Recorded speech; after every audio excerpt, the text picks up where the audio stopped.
स्वाहा तत्सवितुर्वरेण्यं भर्गो देवस्य धीमहि धियो यो नः प्रचोदयात्। ॐ सन्नो देवीरविष्ठया आपो भवन्तु पीतये संयोरविस्रवन्तु नः।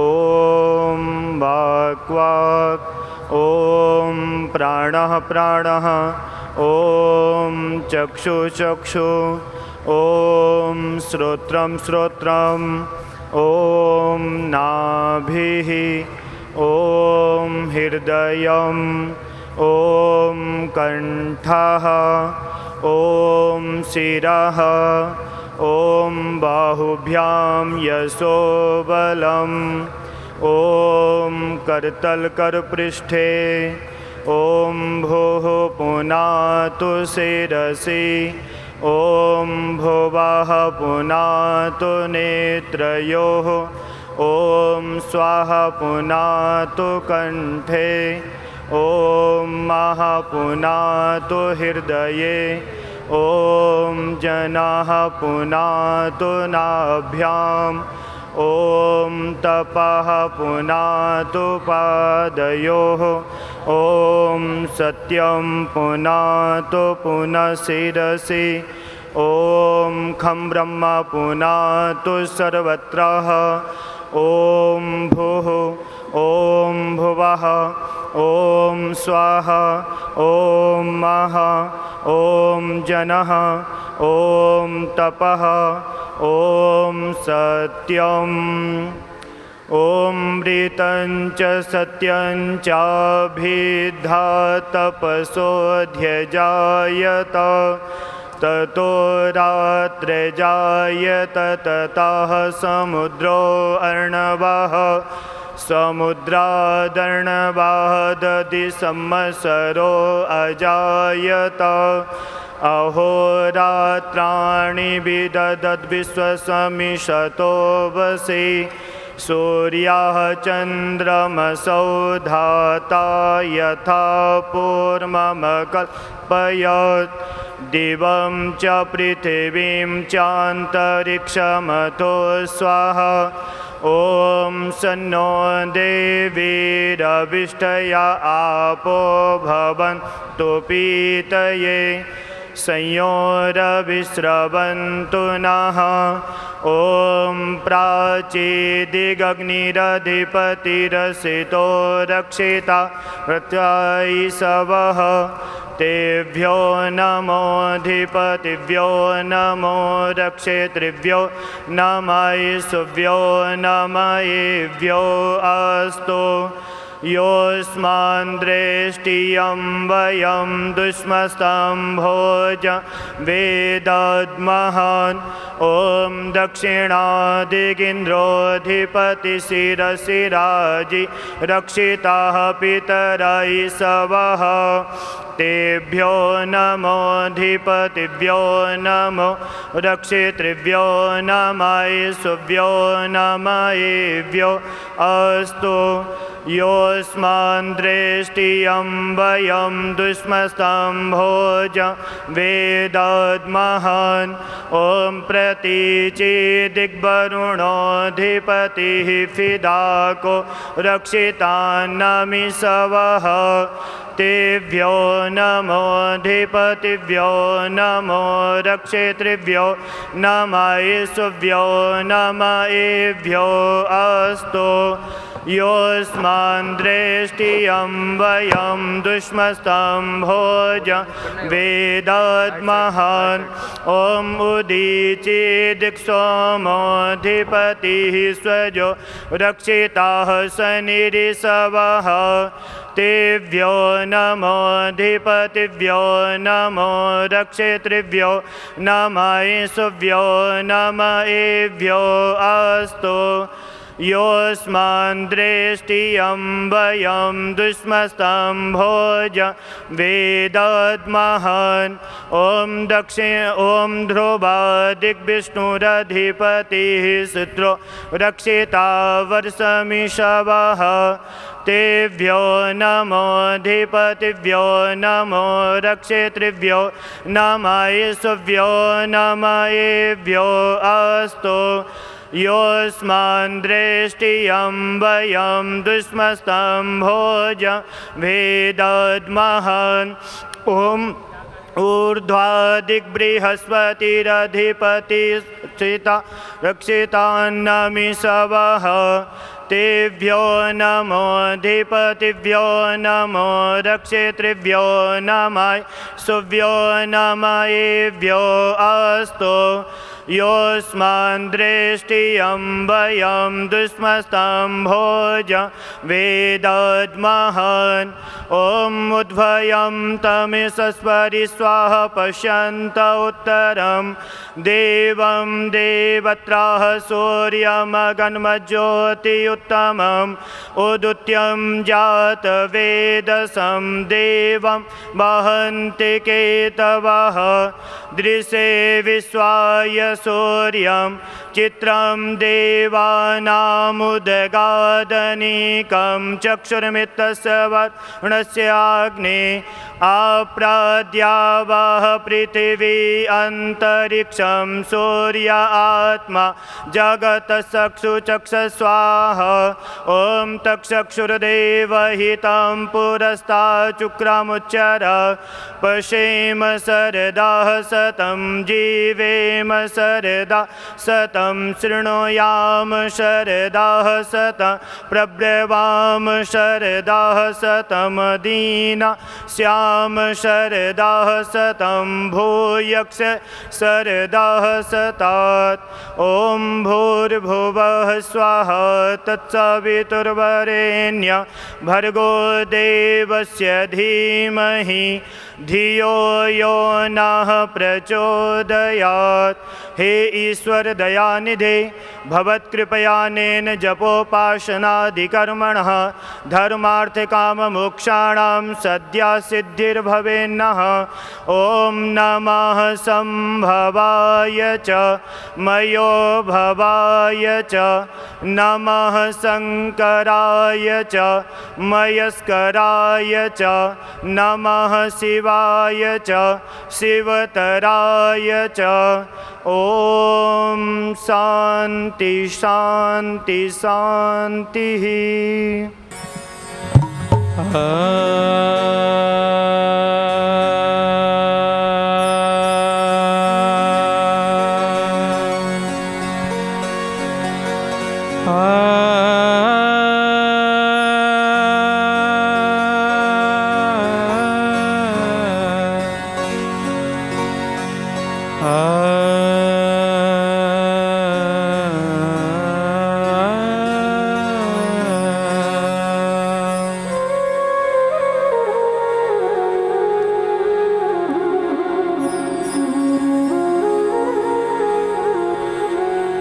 यो भूतं च भव्यं च सर्वं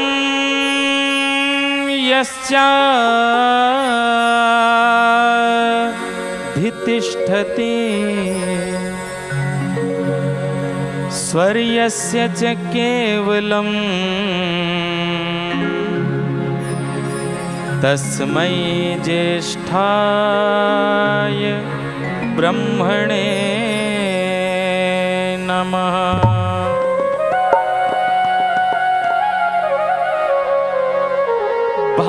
भारतवर्ष का बेड़ा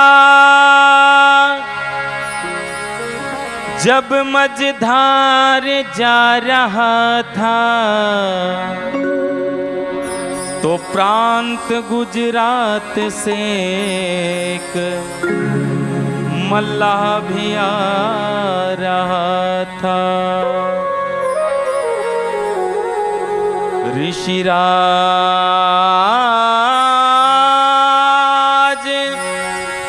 तेज तेरा जहूं और छा रहा है तेरे बताए पथ पे ये संसार आ रहा है। तेरे बताए पथ पे ये संसार आ रहा है। और कैसे आ रहा है? था उस योगी का चेहरा, चेहरे पे रंग सुनहरा। था उस योगी का चेहरा, चेहरे पे रंग सुनहरा। देखते उन आंखों को ना सामने पापी ठहरा। तारीफ करूं क्या उसकी जिसने हमें जगाया। तारीफ करूं क्या उसकी जिसने हमें जगाया। था उस योगी का चेहरा, चेहरे पे रंग सुनहरा। देखते उन आंखों को ना सामने पापी ठहरा। तारीफ करूं क्या उसकी जिसने हमें जगाया। तारीफ करूं क्या उसकी जिसने हमें जगाया।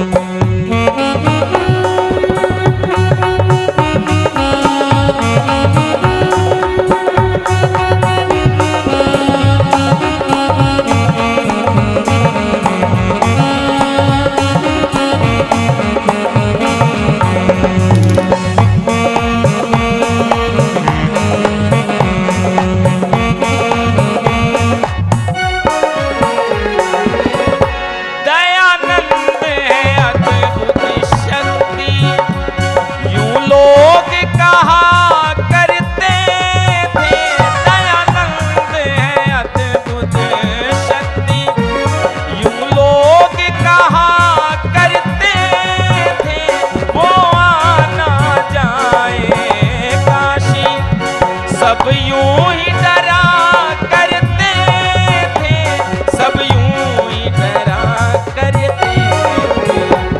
है उसकी जबा में, है उसकी जबा में कोई अरे किसी बला का जादू। देख के स्वामी जी को कोई पा न सका था काबू। तारीफ करूं क्या उसकी जिसने हमें जगाया। तारीफ करूं क्या उसकी जिसने हमें जगाया।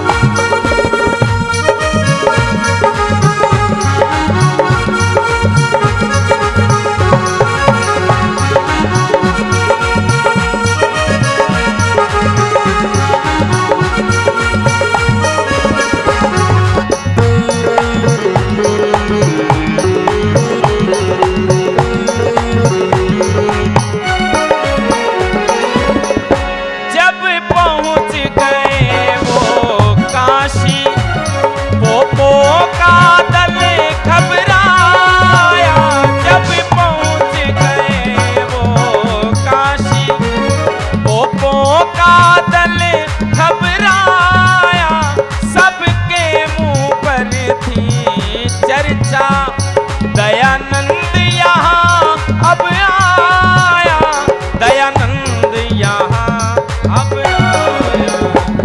थी दहशत मानो दिल में जितने थे पुजारी पंडे। थी दहशत मानो दिल में जितने थे पुजारी पंडे। पर देख के स्वामी जी को सब भूल गए हथकंडे। तारीफ करूं क्या उसकी जिसने हमें जगाया। तारीफ करूं क्या उसकी जिसने हमें जगाया। था उस योगी का चेहरा, चेहरे पे रंग सुनहरा। देखते उन आंखों को ना सामने पापी ठहरा। तारीफ करूं क्या उसकी जिसने हमें जगाया।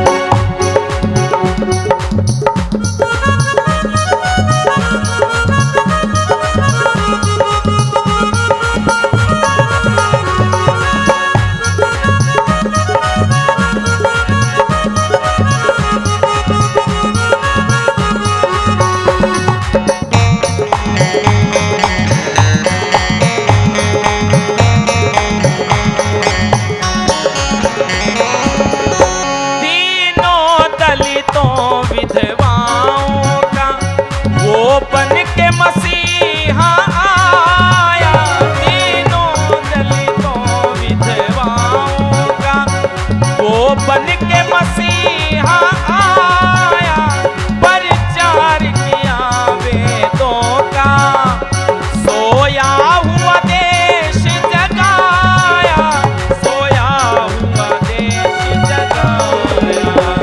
थी ओम पताका कर में, थी ओम पताका कर में और बढ़ते गए ब्रह्मचारी, थी ओम पताका कर में और बढ़ते गए ब्रह्मचारी। था रूप का जादू ऐसा, थे वो ऐसे तबदारी। तारीफ करो क्या उसकी जिसने हमें जगाया, तारीफ करो क्या उसकी जिसने हमें जगाया। था उस योगी का चेहरा, चेहरे पे रंग सुनहरा, अरे देख के उन आंखों को ना सामने पापी ठहरा। तारीफ करो क्या उसकी जिसने हमें जगाया।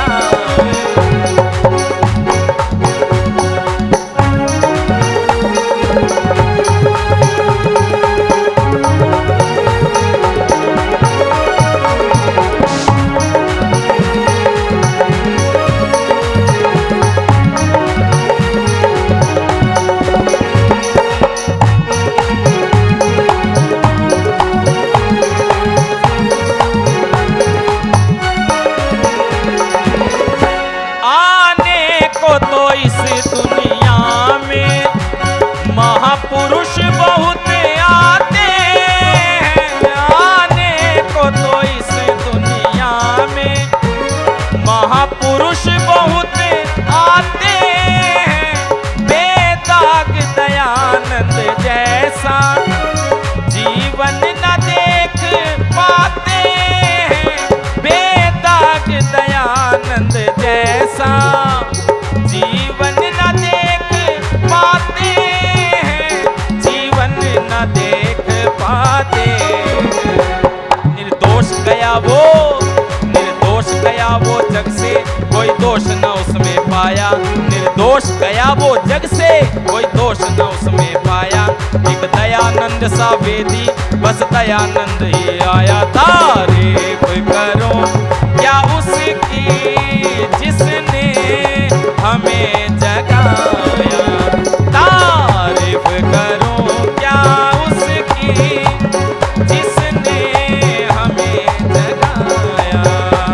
था उस योगी का चेहरा, चेहरे पे रंग सुनहरा, हर देख के उन आंखों को ना सामने पापी ठहरा। तारीफ करो क्या उसकी जिसने हमें जगाया, तारीफ करो क्या उसकी जिसने हमें जगाया, तारीफ करो क्या उसकी जिसने हमें जगाया, तारीफ करो क्या उसकी जिसने हमें जगाया।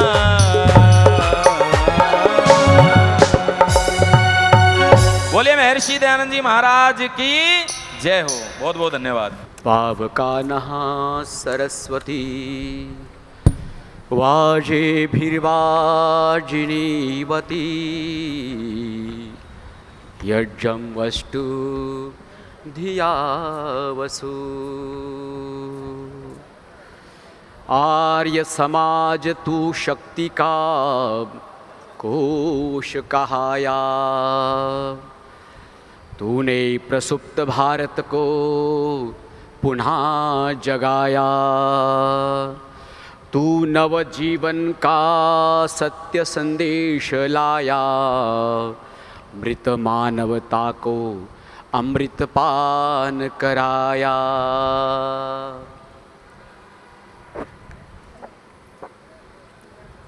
सम्माननीय मंच पर विराजमान सभी महानुभाव, महर्षि स्वामी दयानंद जी सरस्वती द्वारा 150 वर्ष मुंबई के उस महान नगर में स्थापित आर्य समाज का 150वां वर्ष मनाते हुए मैं बहुत हार्दिक प्रसन्नता हो रही है। गत 2 दिनों से राजधानी दिल्ली के इस परिसर में उत्साह भरा वातावरण है।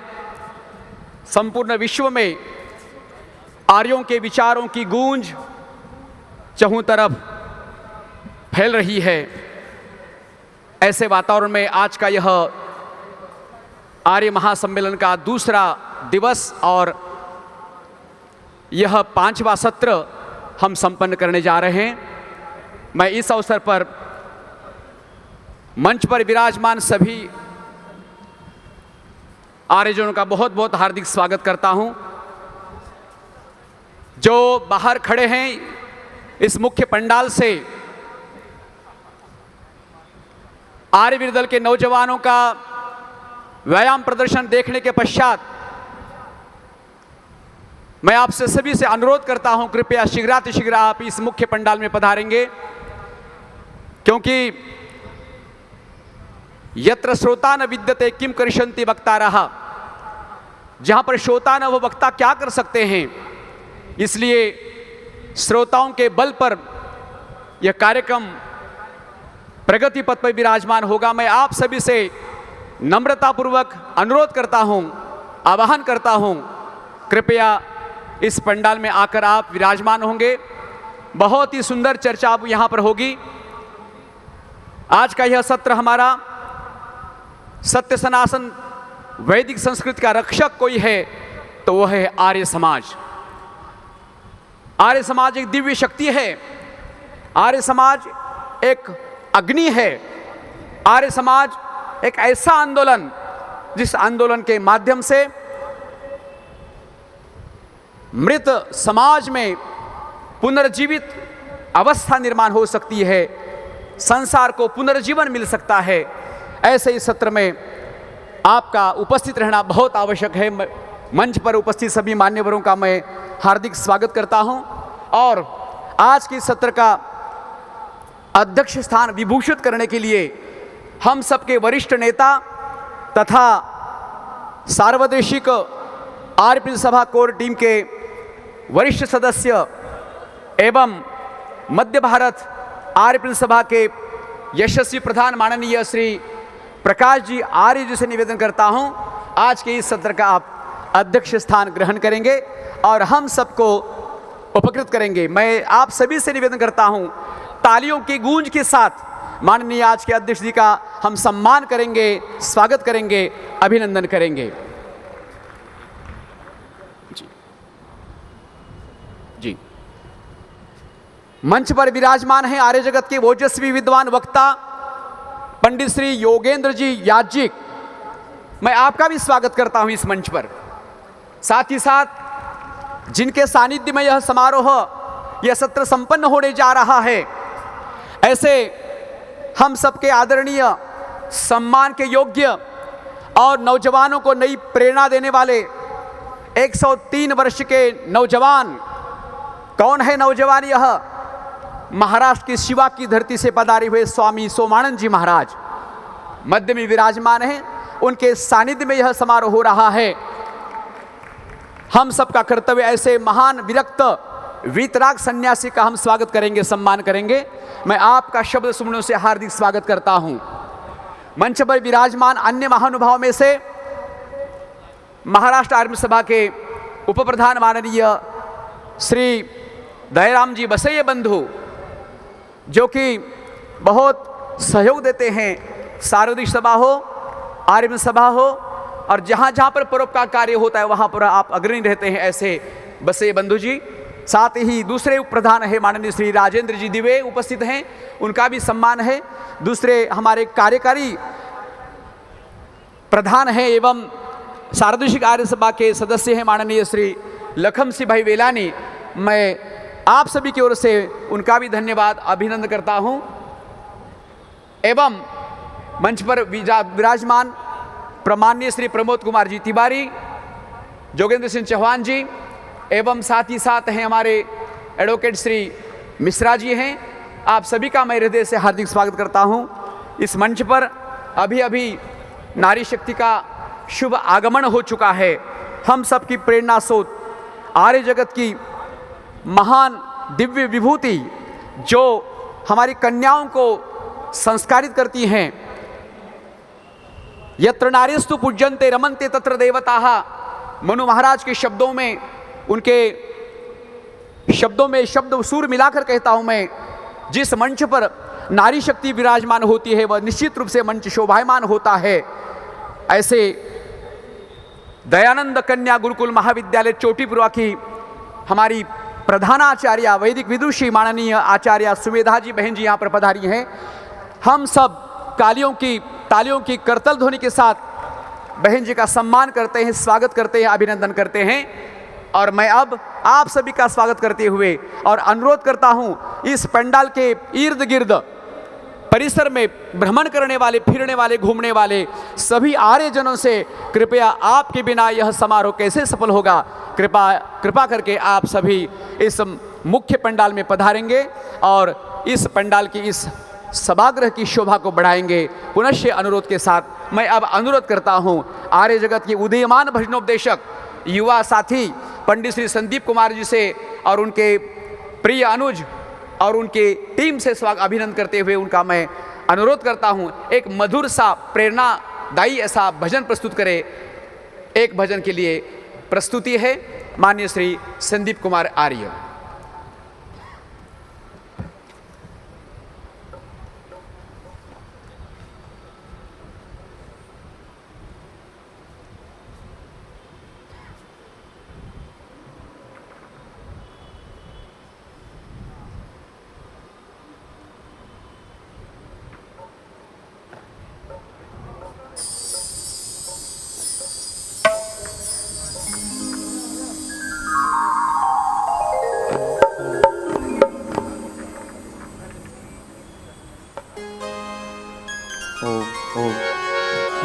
भले ओम ओम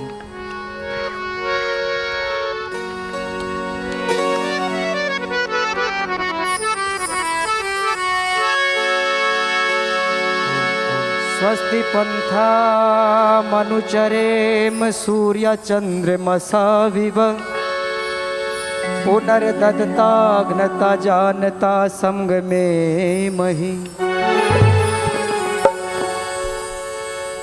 सम्मानित मंच, धर्म अभिलाषी आर्य भद्र पुरुषों, युवा साथियों, पूजनीय वंदनीय मातृशक्ति, प्यारे प्यारे बालक बालिकाओं, ऋषिवर देव दयानंद जी महाराज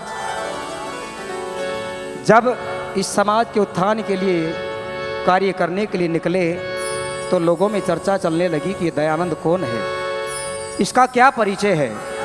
तो बस निवेदन करने जा रहा हूं, दयानंद कोई साधारण व्यक्तित्व नहीं था कि कोई साधारण व्यक्ति उसका परिचय दे सके। ऋषिवर दयानंद का परिचय तो केवल और केवल स्वयं दयानंद दे सकते थे। कैसे दे सकते थे? आइए एक भजन के माध्यम से। के मुखमंडल पर चमक रहा है जिसके तेज निराला, कौन है वो सन्यासी ओम के झंडे वाला, कौन है वो सन्यासी ओम के झंडे वाला। ओ मुखमंडल पर चमक रहा है, मुखमंडल पर चमक रहा है जिसके तेज निराला, कौन है वो, कौन है वो, कौन है वो सन्यासी ओम के झंडे वाला, कौन है वो सन्यासी ओम के झंडे वाला, कौन है वो सन्यासी ओम के झंडे वाला।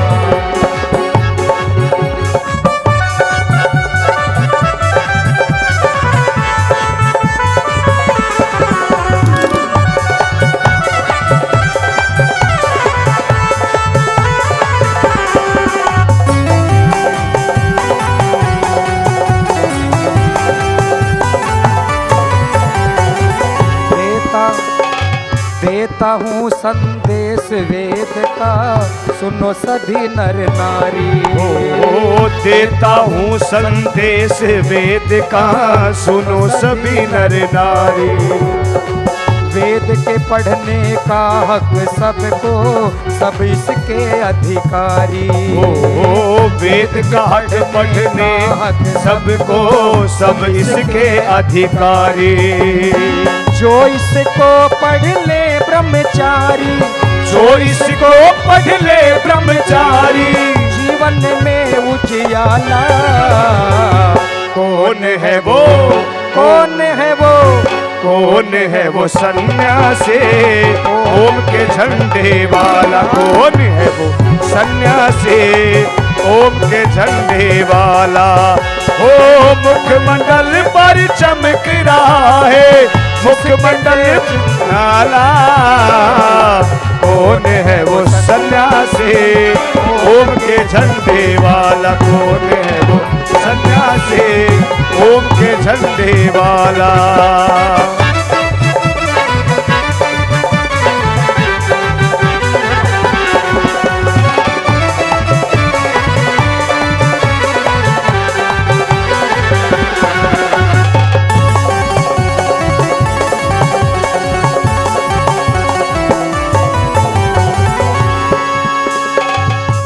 सदा सत्य विद्या का करता है व्याख्या। ओ वेद सदा सत्य विद्या का करता है व्याख्यान। वेद के द्वारा ही मिलता है सबको सच्चा ज्ञान। ओ वेद के द्वारा ही मिलता है सबको सच्चा ज्ञान।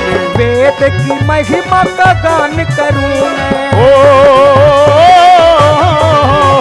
वेदों की महिमा का गान करूं मैं। वेद की महिमा का गान करूं मैं। जो सबका है रखवाला। कौन है वो, जय हो। कौन है वो, जय हो। कौन है वो सन्यासी ओम के झंडे वाला। कौन है वो सन्यासी ओम के झंडे वाला। कौन है वो सन्यासी ओम के झंडे वाला।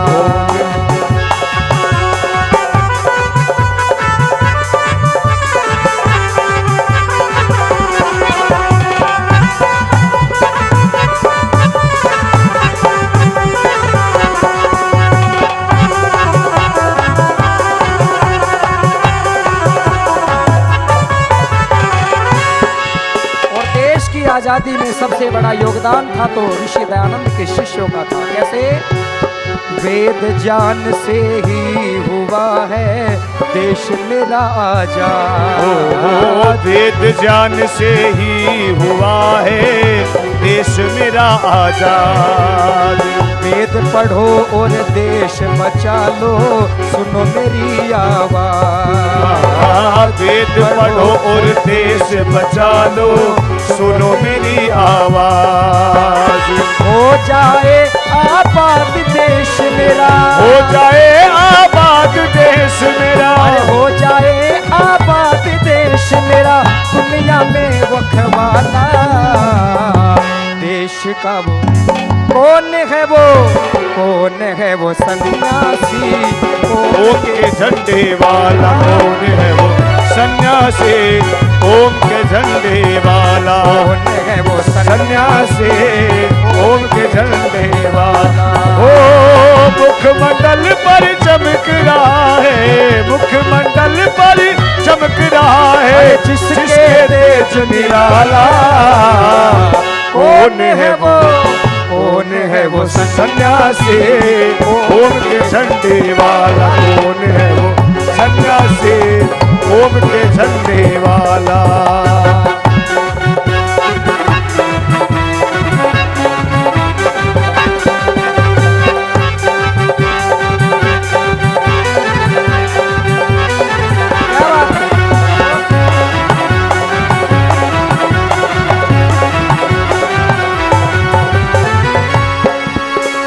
अब अंत में ऋषि दयानंद स्वयं का परिचय देते हैं और क्या कहते हैं सुनिएगा।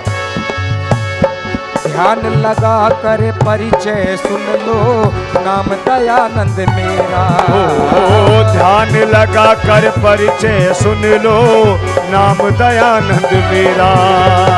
वेद की ज्योति जला रहा हूँ, होगा नया सवेरा। वेद की ज्योति जला रहा हूँ, होगा नया सवेरा। अरे ध्यान लगा कर परिचय सुन लो, नाम दयानंद मेरा। ओ ध्यान लगा कर परिचय सुन लो, नाम दयानंद मेरा। वेदों की ज्योति जला रहा हूँ, होगा नया सवेरा। ओ वेद की ज्योति जला रहा हूँ, नाम दयानंद मेरा।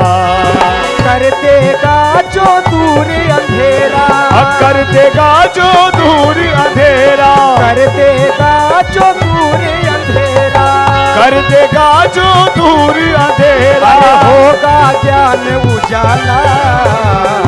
कौन है वो, कौन है वो, कौन है वो सन्यासी ओम के झंडे वाला। कौन है वो सन्यासी ओम के झंडे वाला। दयानंद सन्यासी ओम के झंडे वाला, दयानंद सन्यासी ओम के झंडे वाला। दयानंद सन्यासी ओम के झंडे वाला। दयानंद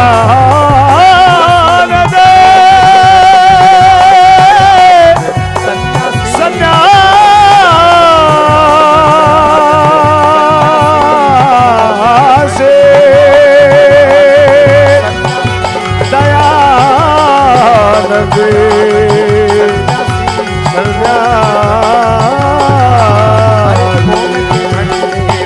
दयानंद सन्यासी ओम के झंडे वाला। दयानंद सन्यासी ओम के झंडे वाला।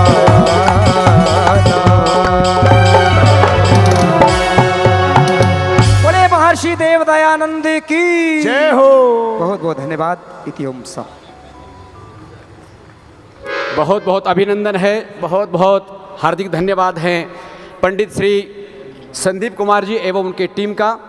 बहुत ही सुंदर एक प्रेरणादायी इस प्रकार का भजन आपने प्रस्तुत किया है। आर्यों में प्राण फूंकने का कार्य यदि होता है तो भजनोपदेशकों के माध्यम से।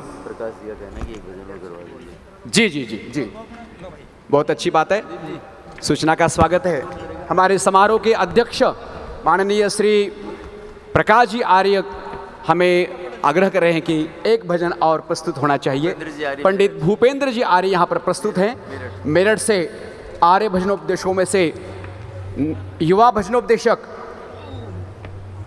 वेद प्रचार के कार्य में सदैव अग्रणी रहने वाले युवाओं में से मैं उनसे आग्रह करता हूँ, कृपया एक भजन आप प्रस्तुत करेंगे। ओम ओम।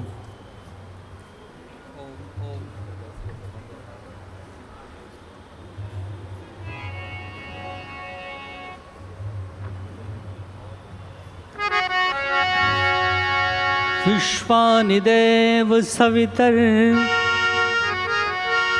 दुरितानि परासुव यद भद्रं तन्नयासुव। एक योगी वेदों वाला मथुरा से पढ़ कर आया, जिसने सारी दुनिया को वेदों का पाठ पढ़ाया। एक योगी वेदों वाला मथुरा से पढ़ कर आया, जिसने सारी दुनिया को वेदों का पाठ पढ़ाया। एक योगी वेदों वाला मत वाला सीधा साधा भोला भाला। एक योगी वेदों वाला मथुरा से पढ़ कर आया, जिसने सारी दुनिया को वेदों का पाठ पढ़ाया।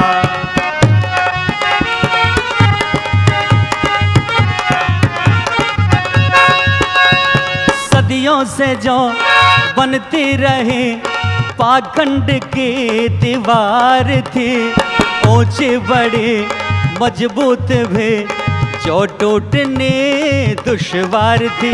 बस मार के एक ही ठोकर धरती पर उसे गिराया। एक योगी वेदों वाला मथुरा से पढ़ कर आया, जिसने सारी दुनिया को वेदों का पाठ पढ़ाया। जो बड़े विद्वान थे वो भी उसे आजमाते रहे। जो बड़े विद्वान थे वो भी उसे आजमाते रहे।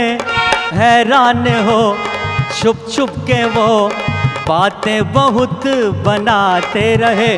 पड़ गया जुबां पर ताला, ओ पड़ गया जुबां पर ताला, ओ जब सामने उन्हें बुलाया। एक योगी वेदों बोलो मथुरा से पढ़ कर आ। सभी मेरे साथ ताली बजाकर बोल देंगे, एक योगी वेदों वाला मथुरा से पढ़ कर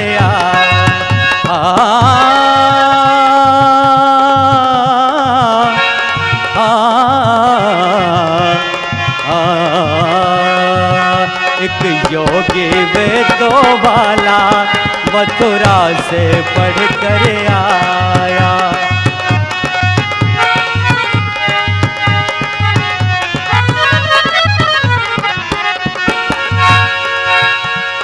तन पे सहे कष्ट बड़े, मुख से कभी वो बोला नहीं।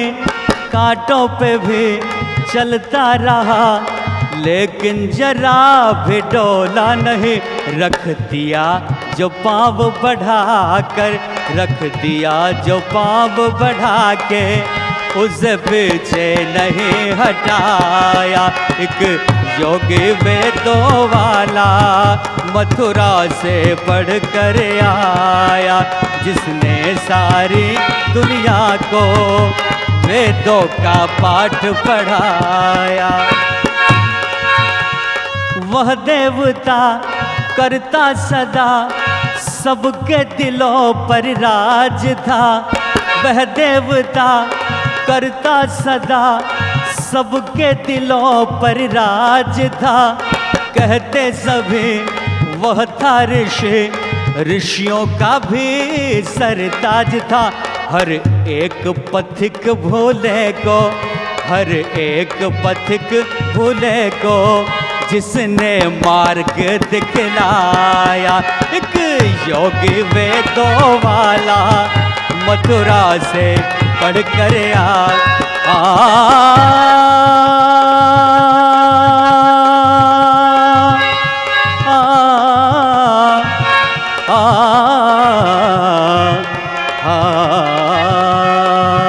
एक योगी वेदों वाला मथुरा से पढ़ कर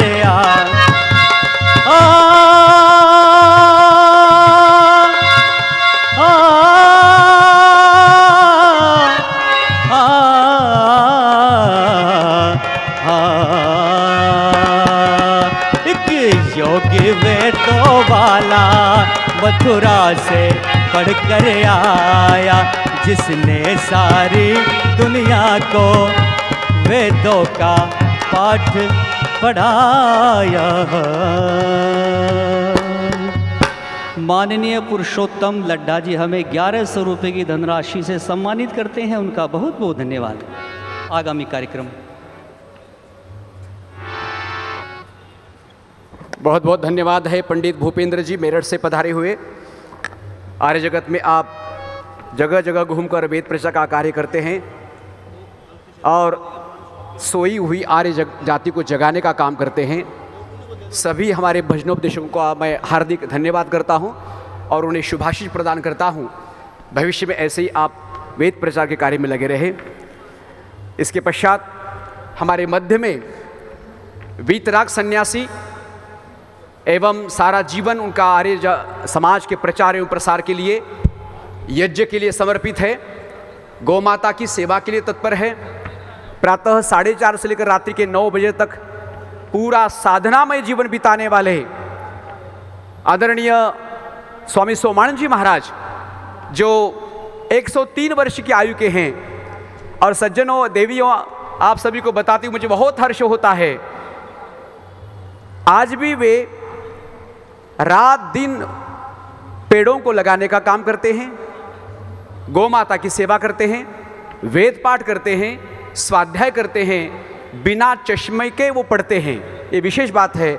ऐसे ऊर्जा के स्रोत हमारे आदरणीय स्वामी सोमानंद जी महाराज का सम्मान करने के लिए मैं निवेदन करता हूँ हमारे वरिष्ठ आर्य नेता माननीय श्री प्रकाश जी आर्य जी से, कृपया आप उन्हें ओम पट्टिका प्रदान करके, गायत्री मंत्र पट्टिका प्रदान करके उनका सम्मान करेंगे। सभी मंच पर विराजमान सभी आर्यजनों से निवेदन करता हूँ, आप खड़े रहकर ऐसे वयोवृद्ध, तपोवृद्ध, ज्ञानवृद्ध स्वामी सोमानंद जी महाराज का सम्मान करेंगे। जय। महाराष्ट्र सभा के प्रधान जी आदरणीय स्वामी विद्यानंद जी महाराज एवं मंत्री प्राध्यापक सोमवंशी जी पधारे, उनका भी स्वागत है। आप इस सम्मान में सम्मिलित हो जाइए।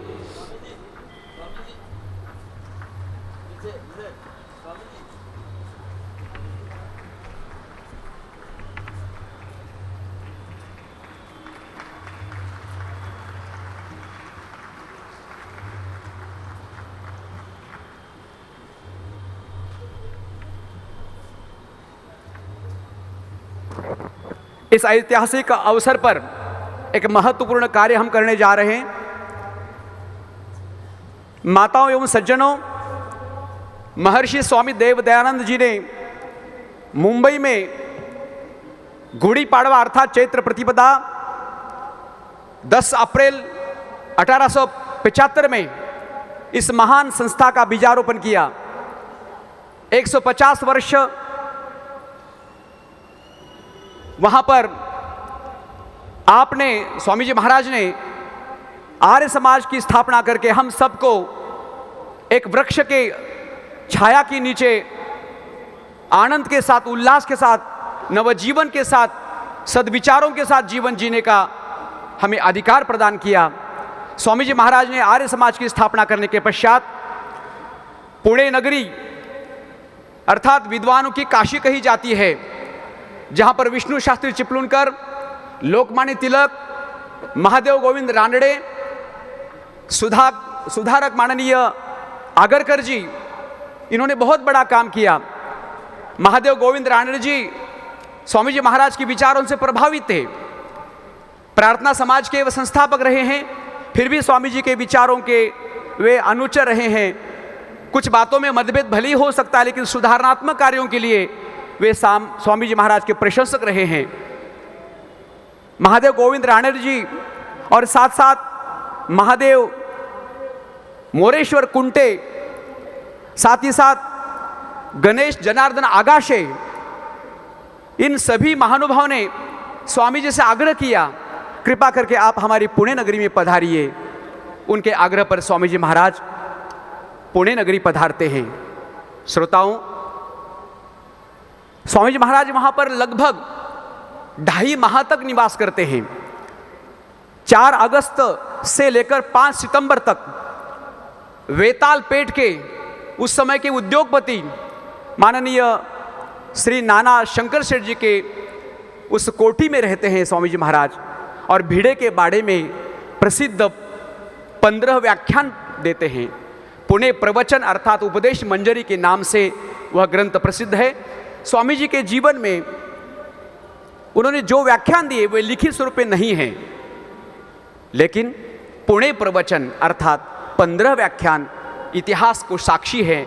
वे निश्चित रूप से आज हम सबको जीवन जीने की, विचारों की प्रेरणा देते हैं।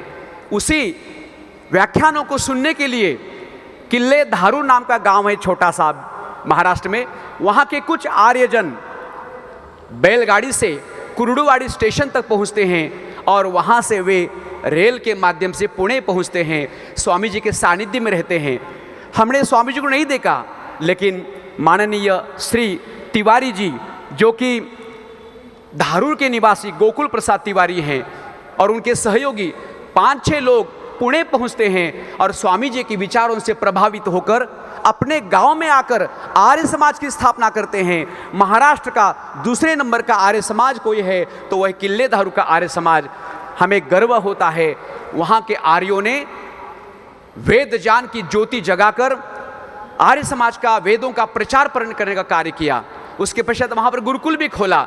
ऐसे माननीय श्री गोकुल प्रसाद तिवारी जी के पौत्र यहाँ पर मंच पर उपस्थित हैं, माननीय श्री प्रमोद कुमार जी तिवारी और उनकी प्रपौत्री, उनकी बिटिया भी यहाँ पर उपस्थित है और उसी आर्य समाज के मंत्री भी यहाँ पर उपस्थित हैं। वे अपने साथ एक स्मृति चिन्ह लाए हुए हैं। मैं उनसे निवेदन करता हूँ हमारे वरिष्ठ नेता माननीय श्री प्रकाश जी आर्य जी को वे अपना स्मृति चिन्ह प्रदान करें और अपने जीवन को आगे बढ़ाने के लिए सदैव प्रेरित रहे। माननीय श्री प्रमोद कुमार जी तिवारी, उनकी पौत्री यहाँ पर, अर्थात जिन्होंने ऋषिवर देवदयान को देखा, उस परिवार के सज्जन आज मंच पर हैं। हमारा यह सद्भाग्य है कि उस आर्य समाज के अगली पीढ़ी का कार्य यहाँ पर क्या है वे देखने के लिए यहाँ पर, अर्थात सभी को प्रेरणा देने के लिए अपने साथ स्मृति चिन्ह लाए हुए हैं। मैं निवेदन करता हूँ आप यह स्मृति चिन्ह आदरणीय प्रकाश जी आर्य को समर्पित करें तालियों के साथ। और दूसरा छोटा सा विमोचन का कार्य है। महाराष्ट्र आर्य सभा ने एक मराठी पुस्तक महर्षि स्वामी दयानंद जी द्वारा सब बच्चों के लिए, नौजवानों के लिए बहुत ही सद्विचारों का प्रदान करने वाला एक ग्रंथ छोटा सा है, व्यवहार भानु, उसका मराठी में अनुवाद हुआ है। मैं मान्यवरों से निवेदन करता हूँ, हमारी आचार्य डॉक्टर सुमेधा जी आचार्य से निवेदन करता, आप एवं आदरणीय श्री योगेंद्र जी आजिक तथा हमारे प्रकाश जी आर्य सभी से निवेदन करता हूँ, कृपया उस मराठी जो व्यवहार भानु नाम की पुस्तक है, कृपया बच्चों से निवेदन है, ब्रह्मचारियों से कृपया वह ग्रंथ सबके सामने प्रस्तुत करेंगे। इस मराठी ग्रंथ का विमोचन होने जा रहा है आज के इस ऐतिहासिक आर्य महासम्मेलन में। मैं निवेदन करता हूँ आदरणीय प्रकाश जी आर्य, देने नहीं, वो प्रकाश, उसको विमोचन करना है, विमोचित करना है उसको। गुरुकुल चोटीपुरा के आचार्य जी एवं योगेंद्र जी याज्ञिक तथा आदरणीय श्री प्रकाश जी आर्य, इनके शुभ कर कमलों से एवं महाराष्ट्र आर्य सभा के सभी समस्त पदाधिकारियों से कृपया आप विमोचन करें। तालियों की गूंज के साथ यह व्यवहार भानु नाम का जो छोटा सा ग्रंथ है, बच्चों में, विद्यार्थियों में, नौजवानों में सद्व्यवहार, सद्विचारों की प्रेरणा देता रहेगा। ऐसे व्यवहार भानु इस ग्रंथ का विमोचन होते जा रहा है। बहुत बहुत अभिनंदन है, बहुत बहुत स्वागत है, धन्यवाद जी। मैं इसके पश्चात जो यहाँ पर बैठे हुए मंच पर उनसे निवेदन करता हूँ, आप कृपा करके जो भी हमारे तिवारी जी हैं और अन्य भी मिश्रा जी हैं, दिवे जी हैं, इन सभी से आग्रह करता हूँ कि कृपया अब अपना इस मंच को अन्य विद्वानों के स्थान छोड़ना है। कृपा करके आप पीछे, आप तीसरी पंक्ति में आकर बैठ सकते हैं जी।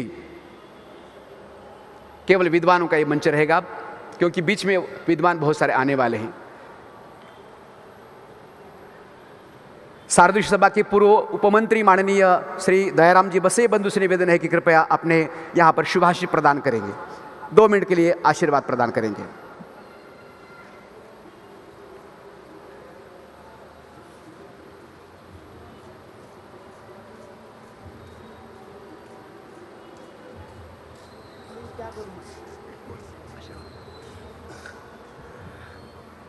ओम स्वस्ति पंथा मनुचरेम सूर्या चंद्रमसा विव पुनर्दताग्नता जानता समगमे मही। मंच पर उपस्थित समादरणीय बंधुगण, आदरणीय हमारे प्रकाश बंधु जी, आदरणीय बहन जी और महाराष्ट्र आर्य प्रतिनिधि सभा के जितने भी पदाधिकारी यहाँ बैठे, मैं ज़्यादा समय आपका नहीं लूँगा क्योंकि व्यासपीठ में बहुत सारे वक्ताओं को बोलना है। महर्षि दयानंद जी के 200वीं जयंती पर तथा आर्य समाज के 150वें वर्ष के अंतर्राष्ट्रीय आर्य महासम्मेलन में सहभाग होने का हम सबका बड़ा सौभाग्य है। शायद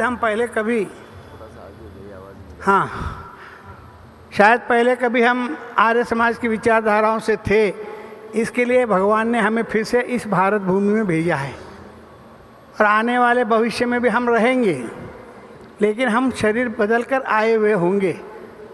इसलिए हम सबका सौभाग्य समझता हूँ कि ऋषि के ऋण से उऋण होने के लिए हमें परमात्मा ने इस संसार में भेजा है। सत्यार्थ प्रकाश की एक 12 आने वाली किताब लेकर मेरे बड़े भाई साहब ने हमारे सारे परिवार को आर्य बनाया। आज मैं 73 वर्ष का हुआ हूँ, उस आयु के 15 वर्ष से आर्य समाज की सेवा करते रहा हूँ। सारा परिवार समाज की सेवा करता है और सभी बंधुगण हम मिलकर आर्य समाज के कार्यों में लगे हुए हैं। हमारे पिताजी का भी सौभाग्य, हमारा भी सौभाग्य है, लेकिन बड़े भाई साहब भी नहीं रहे, वो विधायक थे। बाद में हम लोग अपने कार्य में लगे हैं और सभी आर्य समाज संभाजी नगर जो है हमारा, वहाँ के स्वामी संतोषानंदी संग्राम सिंह जी चौहान, जिन्होंने आर्य समाज की स्थापना की थी, तब से लेकर आज तक उनके पौत्र भी इस आर्य समाज के सम्मेलन में आए हैं, कोषाध्यक्ष एडवोकेट जोगेंद्र सिंह जी चौहान। क्योंकि आर्य समाज का कार्य बहुत गति से चल रहा है, लेकिन कुछ कठिनाइयों के कारण संभाजी नगर नाम नहीं हो पा रहा था, औरंगजेब का नाम औरंगाबाद ही चल रहा था और वहाँ पर भी अधिक संख्या उनकी होने की वजह से राजकीय दृष्टिकोण से हम सब लोगों ने प्रयत्न किया है। सभी हिंदू समाज ने प्रयत्न करने की वजह से आर्य समाज ने पुढाकार लिया है और वहाँ पर अब उस शहर का नाम छत्रपति संभाजी नगर हुआ है। इसलिए संभाजी नगर की ओर से हम सब आपका स्वागत करते हैं और हमने भी मराठी में भी अनुवाद किया है। संभाजी नगर आर्य समाज ने ऋग्वेद का अनुवाद किया है सविता बहन जोशी के माध्यम से, यजुर्वेद का अनुवाद किया है, ऋग्वेद आदि भाष्य भूमि का अनुवाद किया है, क्योंकि मराठी साहित्य भी अपना होना चाहिए। आज व्यवहार भानु सभा की तरफ से छपा है, इसलिए मैं अधिक न बोलते हुए अपने इन शब्दों को यहीं विराम देता हूँ और मैं भी अपना सौभाग्य समझता हूँ कि ऋषि का ऋण चुकाने के लिए परमात्मा ने मुझे इस व्यासपीठ पर खड़ा किया है। धन्यवाद।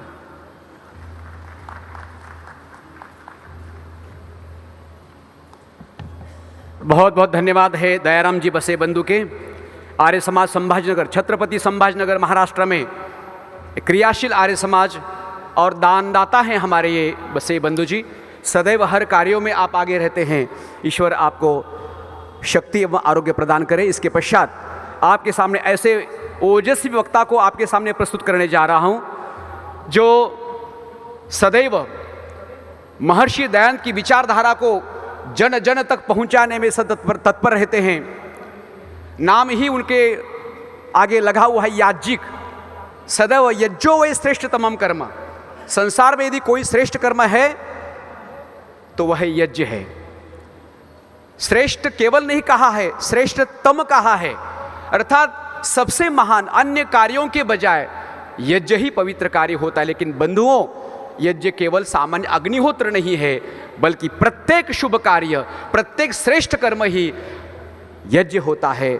ऐसे जिनका जीवन यज्ञमय है और जो आर्ष गुरुकुल महाविद्यालय होशंगाबाद के उस समिति के मंत्री हैं माननीय पंडित श्री योगेंद्र जी याज्ञिक, मैं आपसे अनुरोध करता हूं, कृपया आइए, अपने विचारों से हम सबको आप्लावित करिए। तलवारों की छाया में जग की आज़ादी चलती है, इतिहास इधर चल देता है तो जिस ओर जवानी चलती है। ऐसे नौजवान हमारे उपदेशक हैं, प्रचारक हैं, माननीय श्री योगेंद्र जी याज्ञिक से निवेदन है अपना मंतव्य 20 मिनट तक आप हमें देंगे।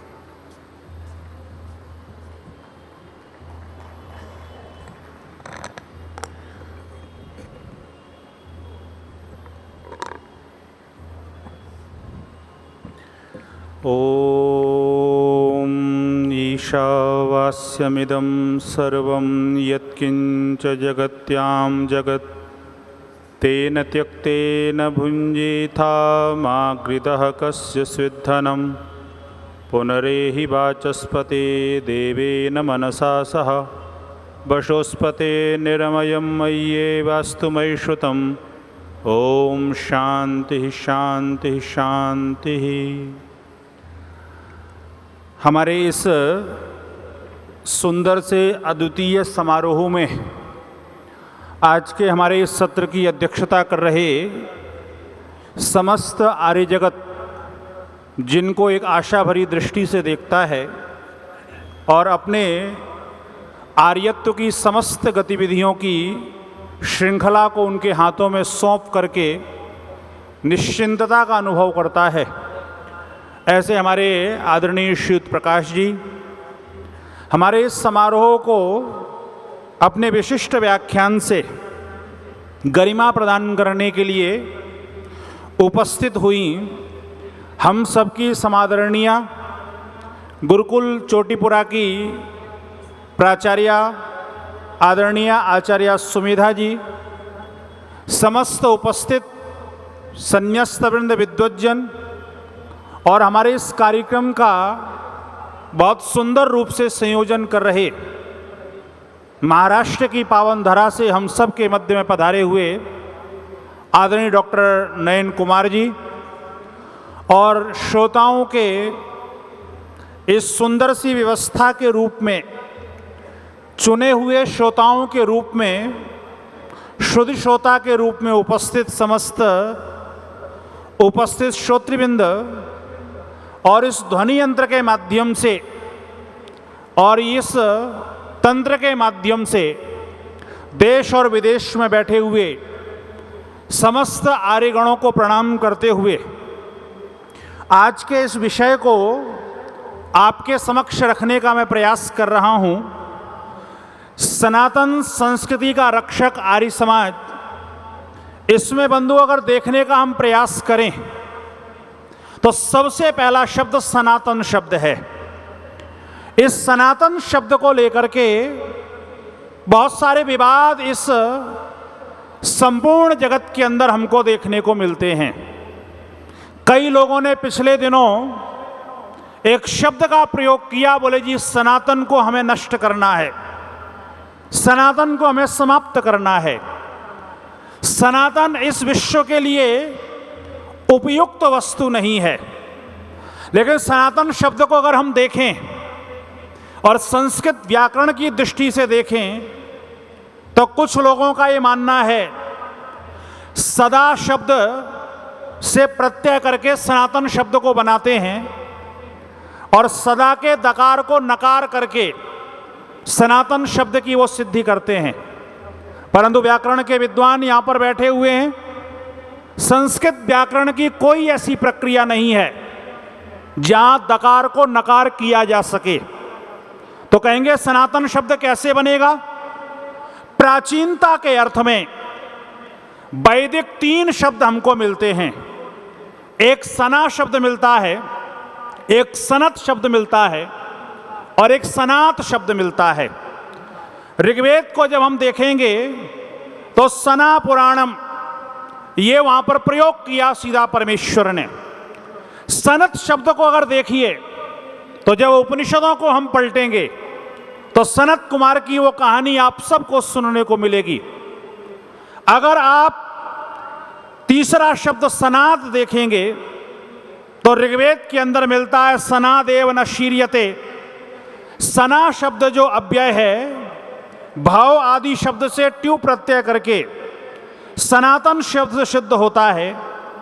मोटे शब्दों में अगर मैं कहूं तो 3 शब्द आपने सुने होंगे। एक नूतन होता है, एक पुरातन होता है और एक सनातन होता है।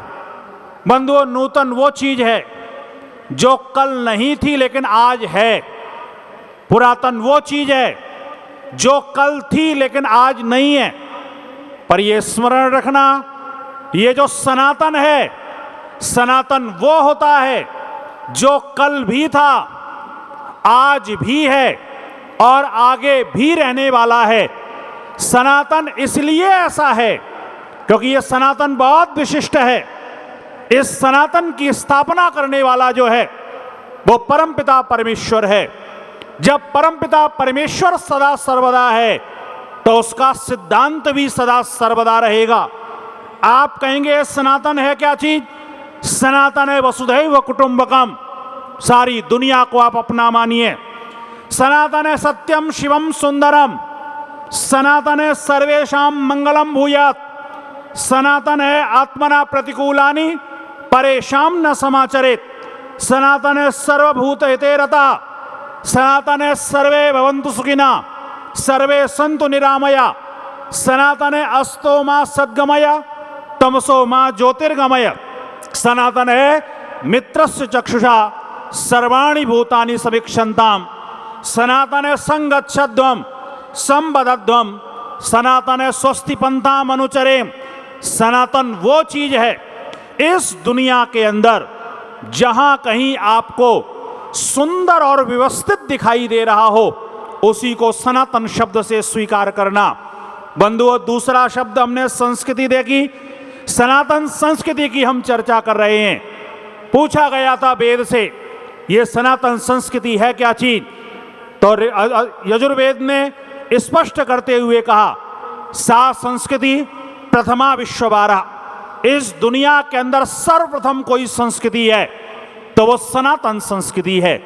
और ये सनातन संस्कृति कितनी अद्भुत है, ये स्मरण रखिएगा। इस दुनिया के अंदर परमपिता परमेश्वर ने हर किसी पदार्थ का कोई ना कोई धर्म जरूर नियुक्त किया है। बिना धर्म की इस दुनिया के अंदर कोई वस्तु नहीं है। और ये सदा याद रखिएगा, जहां पर कोई व्यवस्था व्यवस्थित रूप से दिखाई दे रही हो, जहां कोई नियम दिखाई दे रहा हो, उसी का नाम संस्कृति होती है। संस्कृति शब्द को आप देखेंगे, संस्कृत में कृति माने होता है करना। करने का काम हर कोई कर सकता है। एक पशु भी भोजन कर सकता है, पशु भी नींद ले सकता है, एक सामान्य मनुष्य भी कर्म कर सकता है। लेकिन ये ध्यान रखना, कृति हर किसी के जीवन में होती है, लेकिन संस्कृति जो होती है, ये जो सम्यक कृति है, ये हर किसी के जीवन में नहीं होती है। ये विशिष्ट लोगों के जीवन के अंदर होती है, जो वेद की परंपरा से जुड़े हुए हैं, जो आर्ष परंपरा से जुड़े हुए हैं, जो ऋषियों के अनुकूल वातावरण के अंदर अपने जीवन को जीने का प्रयास करते हैं। जो लोग अपने जीवन के अंदर कोई भी कर्म करते हैं, उस कर्म को करने से पहले जब सोचते हैं, उसी को व्यक्ति को संस्कृति का पालक कहते हैं। और संस्कृति का पालन करने का एक छोटा सा उदाहरण मैं आपको देता हूं। बंधु, आप एक चीज का स्मरण रखिए, आज हम अपने बच्चों का जन्मदिन मनाते हैं। जन्मदिन मनाने के लिए 3-4 चीजें सामान्यतः हमारे घरों के अंदर होती हैं। एक सुंदर सा केक लाया जाता है, बच्चे के हाथ में एक चाकू दिया जाता है, जितने वर्ष का हो गया उतनी मोमबत्ती जलाई जाती हैं, और बच्चे से हम ये कहते हैं, बेटा इस चाकू से इस केक को काट दो, जो मोमबत्तियां जलाई हैं उसको फूंक मार करके बुझा दो।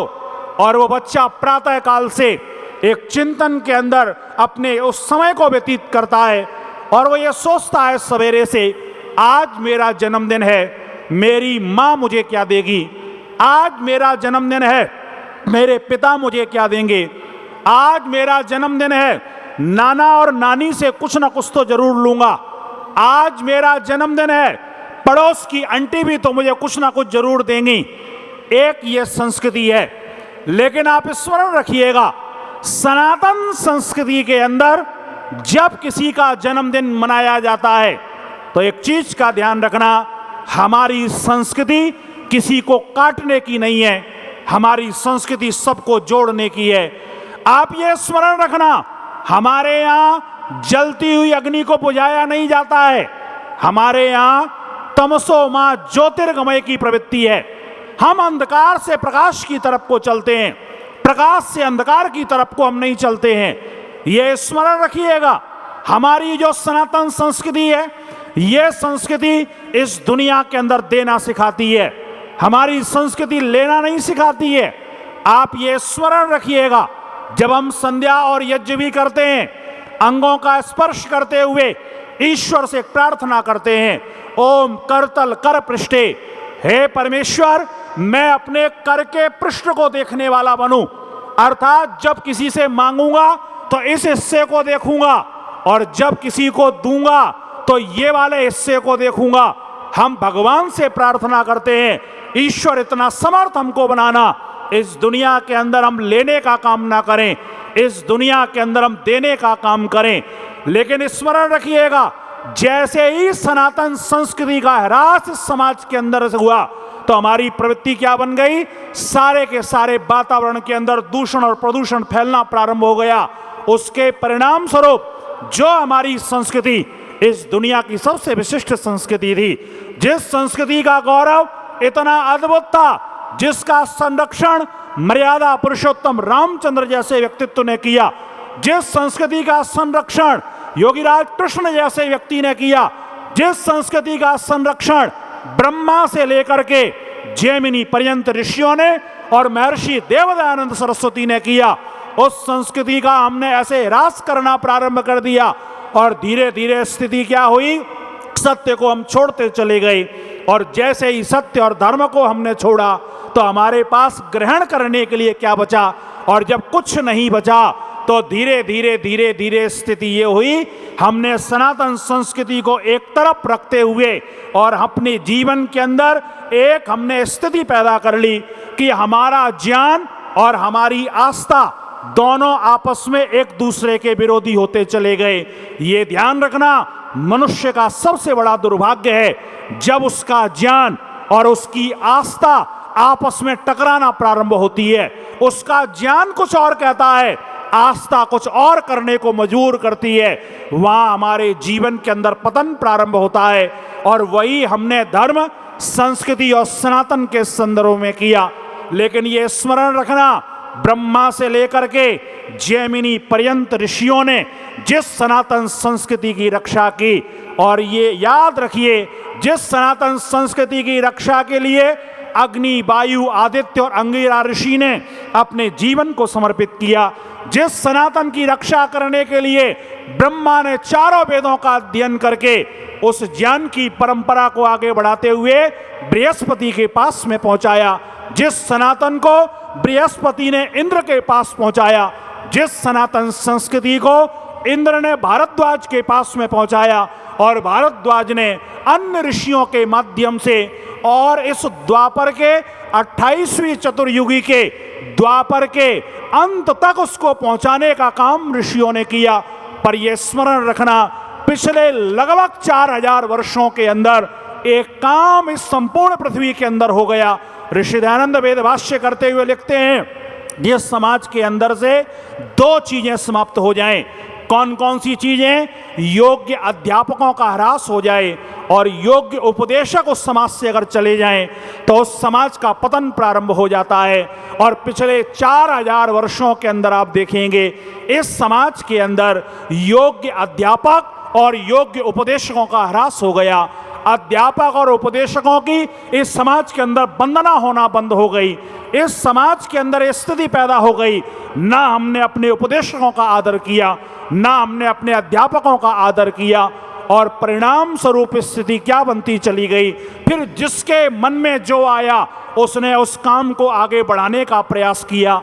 स्वार्थी लोग इस समाज के अंदर पनपना प्रारंभ हो गए, और स्वार्थियों की जो परंपरा होती है वो रजोगुण और तमोगुण से युक्त होते हैं, और उसका परिणाम ये होता है उनके क्रियाकलाप दूषित होना प्रारंभ हो जाते हैं। और स्थिति वो पैदा होना प्रारंभ हो गई कि आप अनुभव करके देखिएगा, 3000 वर्षों से इस समाज के अंदर एक परंपरा चल रही थी। और परंपरा क्या चल रही थी? वेद से लेकर के ब्राह्मण ग्रंथ, आरण्यक ग्रंथ, उपनिषद, वेदांग, दर्शन, सबको वेद के अंदर मान लिया गया था। बड़े बड़े आचार्य ये घोषणा पूर्वक कहते थे, मंत्र ब्राह्मण वेद इत्याचक्षते, बोधायन गृह सूत्र के अंदर लिख दिया। आप अनुभव करके देखिए, मंत्र ब्राह्मणयो वेद नामधेयम, ये वाक्य सारे समाज के अंदर स्थापित कर दिया। 3000 वर्षों से इसको चैलेंज करने वाला कोई व्यक्ति नहीं था कि जी वेद अलग चीज है, ब्राह्मण अलग चीज है, ब्राह्मण ग्रंथ अलग चीज है। इस चीज को चैलेंज अगर किसी ने किया तो ऋषिवर देवदयानंद सरस्वती ने चैलेंज किया। आचार्य सायण, महिधर, उब्बट जैसे विद्वानों को चैलेंज करने वाला इस धरती के अंदर कोई नहीं था। आचार्य शंकर की बातों पर कलम उठाने की ताकत किसी के अंदर नहीं थी। तब मेरे ऋषि ने प्रेरणा दे करके और उनके पद चिन्हों पर चलते हुए आर्य समाज ने पिछले 150 वर्षों के अंदर इस परंपरा का पुरजोर विरोध किया। और शास्त्रों के प्रमाणों के आधार पर, मेरे पास समय नहीं है कि मैं इस चीज को शास्त्र के प्रमाणों से सिद्ध करूं, कभी अवसर मिला तो चर्चा करेंगे, लेकिन मैं निवेदन कर दूं, ऋषि दयानंद ने पहली बार और उनके अनुयायी विद्वानों ने पहली बार इस काम को किया कि इस समाज के अंदर सनातन परंपरा को दूषित करने की जो बात चल रही थी कि वेद के नाम पर ब्राह्मण आदियों की जो अनर्गल प्रलाप थे, जो आरण्यक आदि के अंदर अनर्गल प्रलाप थे, जो गृह सूत्रों के अंदर दूषण पैदा कर दिया था, पूरा समाज आर्ष और अनार्ष के बीच के अंदर बटा हुआ था। सब लोग इस बात को स्वीकार करते थे कि जी एक बात ध्यान रखना, आर्ष चीजों को मानना है, अनार्ष को नहीं मानना है। लेकिन ऋषि दयानंद और आर्य समाज ने इससे आगे बढ़कर के एक बात कह दी। उन्होंने कहा एक बात ध्यान रखना, आर्ष के अंदर भी जो प्रक्षिप्त भाग है, जो मिलावटी भाग है, उसको स्वीकार नहीं करना है। ये रक्षा करने का काम आर्य समाज ने शास्त्रों का किया। आप ये स्मरण करके देखिएगा, पूरे के पूरे समाज के अंदर आप देख लीजिए, बड़े से बड़े वक्ता, बड़े से बड़े धर्माचार्य के पास में आप चले जाइए, जब सनातन संस्कृति की वो बात करते हैं तो 5000 वर्षों की बात करते हैं। जी 5000 वर्ष से हमारी संस्कृति चल रही है। सबसे पहले आर्य समाज और ऋषि दयानंद ने इस बात को उठाया और उन्होंने कहा ये सनातन संस्कृति जो है ये केवल 5000 वर्षों से नहीं चल रही है, ये 1,96,68,53,125 वर्षों से संस्कृति चल रही है। इसकी प्रामाणिकता और उसके पुरातत्व को स्थापित करने का काम अगर किसी ने किया तो ये काम आर्य समाज और ऋषि दयानंद ने किया।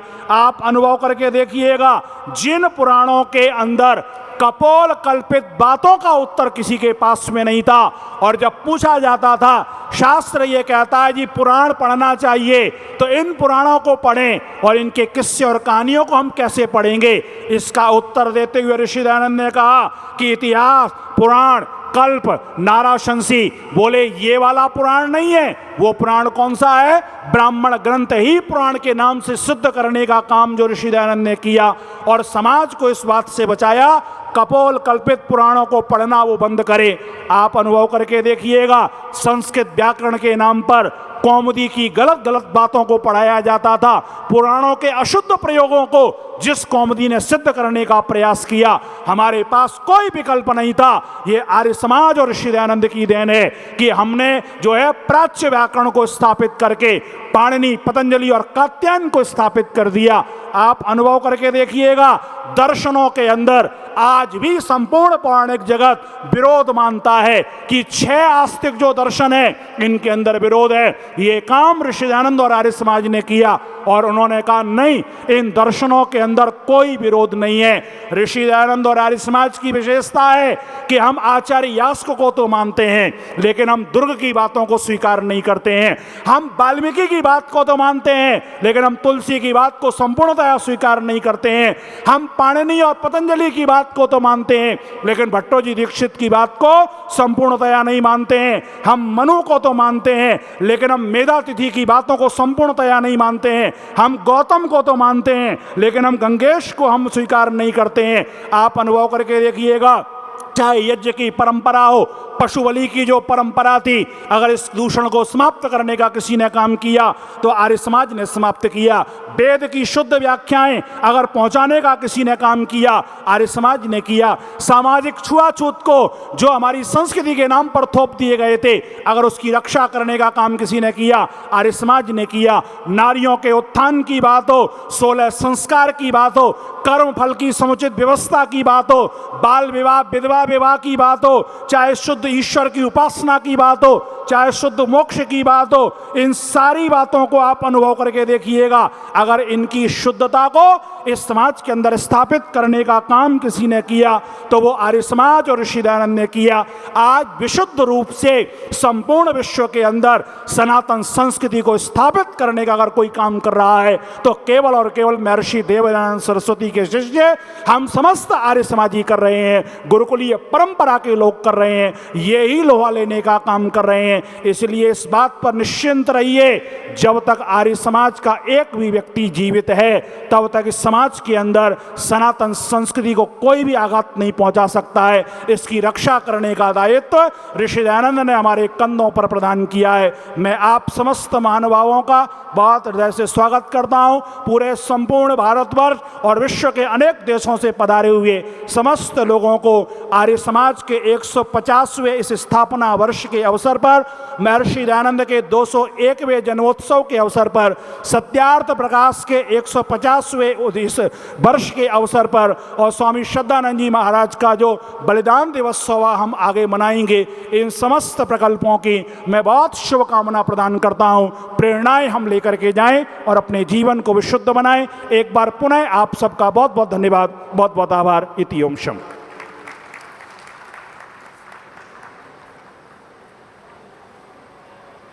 बहुत बहुत धन्यवाद है माननीय श्री योगेंद्र जी आज जी का। आपने अमृतमय वचनों से हम सबको आर्य समाज सनातन संस्कृति का रक्षक है और वो किस प्रकार से रक्षक है, इन विचारों को आपने रखा है।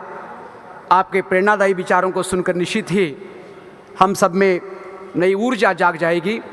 बंधुओं, महर्षि स्वामी दयानंद सरस्वती ने आर्य समाज की स्थापना करके केवल मानव मात्र अपने प्राणी मात्र, केवल भारतवर्ष नहीं बल्कि संपूर्ण विश्व के लिए सत्य ज्ञान के द्वार खोल दिए, शाश्वत सुख के द्वार खोल दिए।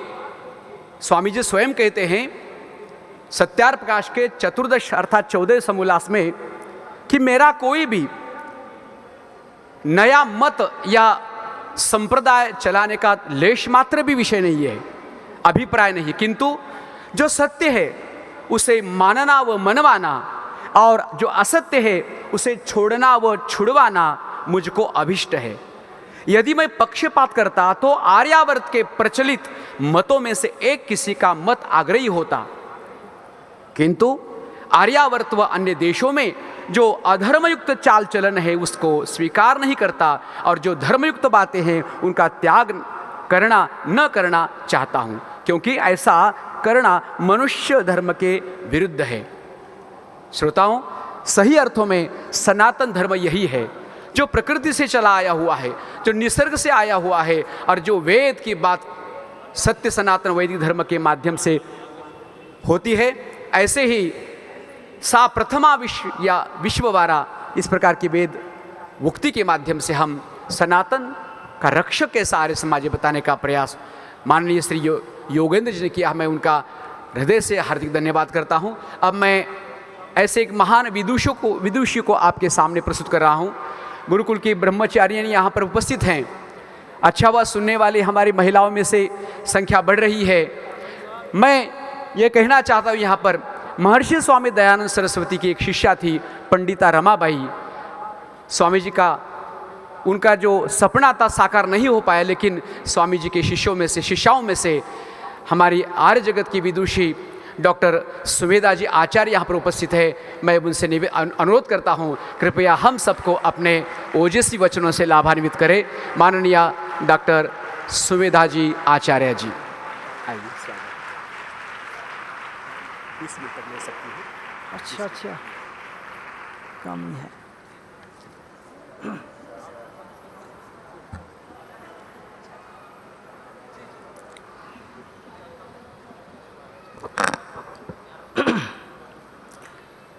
ओम छिन्नस्य ते देव सोम सुवीर्यस्य रायस्पोषस्य ददिता रहस्याम सा प्रथमा संस्कृतिर्विश्ववारा स प्रथमो मित्रो वरुणो अग्निः।